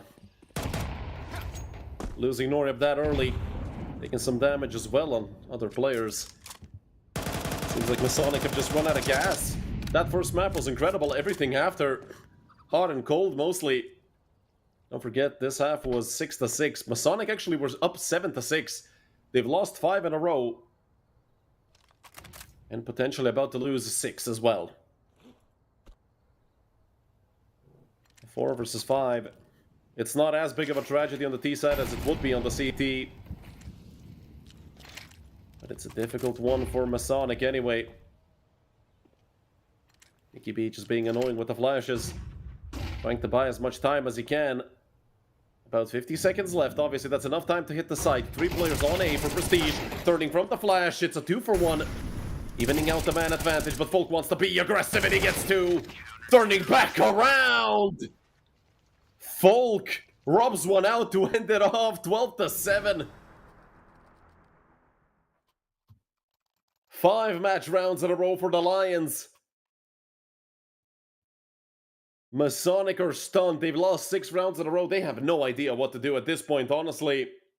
If you haven't broken the streak already, it's too late to do so now. But Prestige are well aware how easy it is to actually throw away a lead such as this, because they're the ones that made the comeback from 12-8 on a train yesterday against 11 Esports. So add an extra round to that. Prestige are aware of the fact that this can get turned around if they're not careful, especially on the CT side, but I don't think they're going to be running out of money. Actually, Nicky B and Mole don't have much, but Mizzy, Folk, and Fruslev, about 10 plus K each. 99.50 for Mizzy, Fruslev and Folk 11.5. So money's certainly not going to be a problem for Prestige for a couple more rounds. All they need is 1. And they're going to kick out MASONIC from Season 38. Flash comes out from Fruslev. He wants to swing this Abu. Can't see a thing. The kill feed is being filled and it's Mizzy. 2 for 2. And it's a post plant. He's spamming the smoke. No damage done yet. Botman also has a double kill. Deep Molotov will hold them off. They still had that utility. Now they threw it all out. 3 flashes and a Molotov remain for Prestige, who do have 2 kits. So time shouldn't be that big of a factor. And Botman, is he gonna push the smoke? Boost gets covered by Bukaves. Nicky be able to trade him down. Still, even number of men for both sides, but it is a crossfire through Banana and Pool. Noryab and Botman keep MASONIC alive. 3 for Botman in round number 20. Incredibly close finish to that round. Missy doing a great job as always.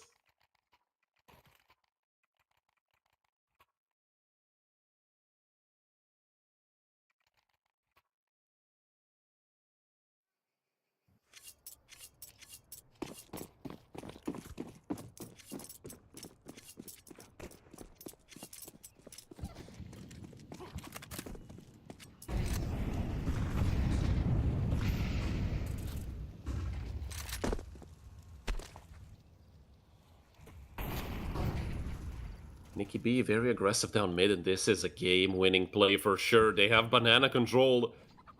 They're about to take away mid as well. Nicky, is he aware of a player in the smoke? Nicky gets a frag, and this might be over right now unless they hit the site.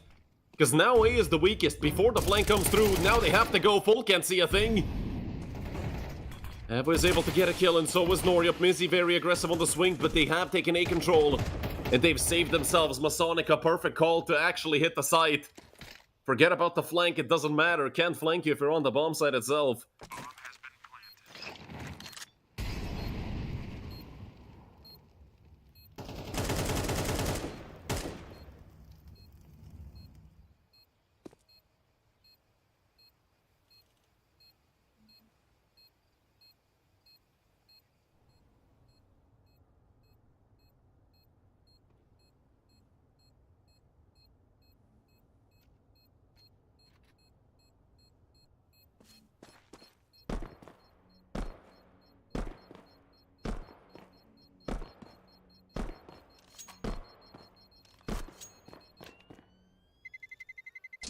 Terrorists win.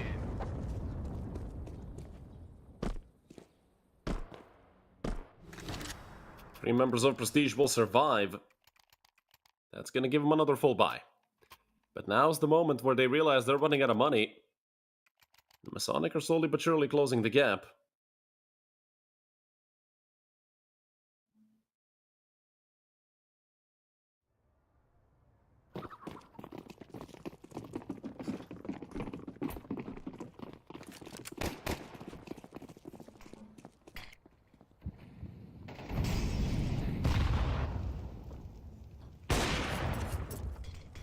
Missed shot by Folk. That would have given Prestige a massive chance, massive opening at the start of the round. Two-man app setup.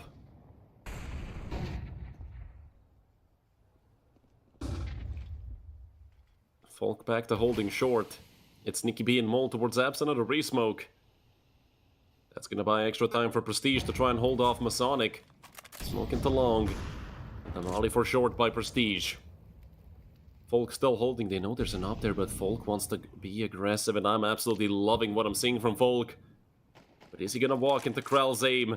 That's the biggest question. A pre-fire, well, rather a pre-aim, and it's perfect by Folk. AK gets picked up, but a 3-for-1 and a 4-for-1. And Noryup is a great clutcher, but I feel like even for him, this is too tall of a task. He has had a good map so far, 18 and 10. But a 1 versus 4... Where's the bomb dropped? It's not even close to him, it's an apps. 35 seconds left, he goes towards Mizzy. Is he gonna get this? No! Mizzy ends it 22-12, 13-9. Prestige continue and Masonic are eliminated. What a map at the end there by Prestige. They came in as the underdogs, I believe, or might have even been like a 50-50, I don't know. But after that first map, I'm certain people had their doubts about Prestige and whether or not they could continue this best of three. Not only that, they complete the reverse sweep. Phenomenal victory for Masonic. And that's it for today. Oh, sorry, for Prestige. Masonic eliminated. That's the last we're going to see of them here in Season 38. Tomorrow, it's going to be Northern Lights versus Fish 123, Musketeers versus Wappa Esports, and then I think the winner of that match versus Prestige. I'm not sure. The schedule got a little messed up, so we're going to try to fix it up as best we can. But as for today, my name's Redder. Thanks for watching. And from the entire United21 team, I wish you a pleasant rest of your day.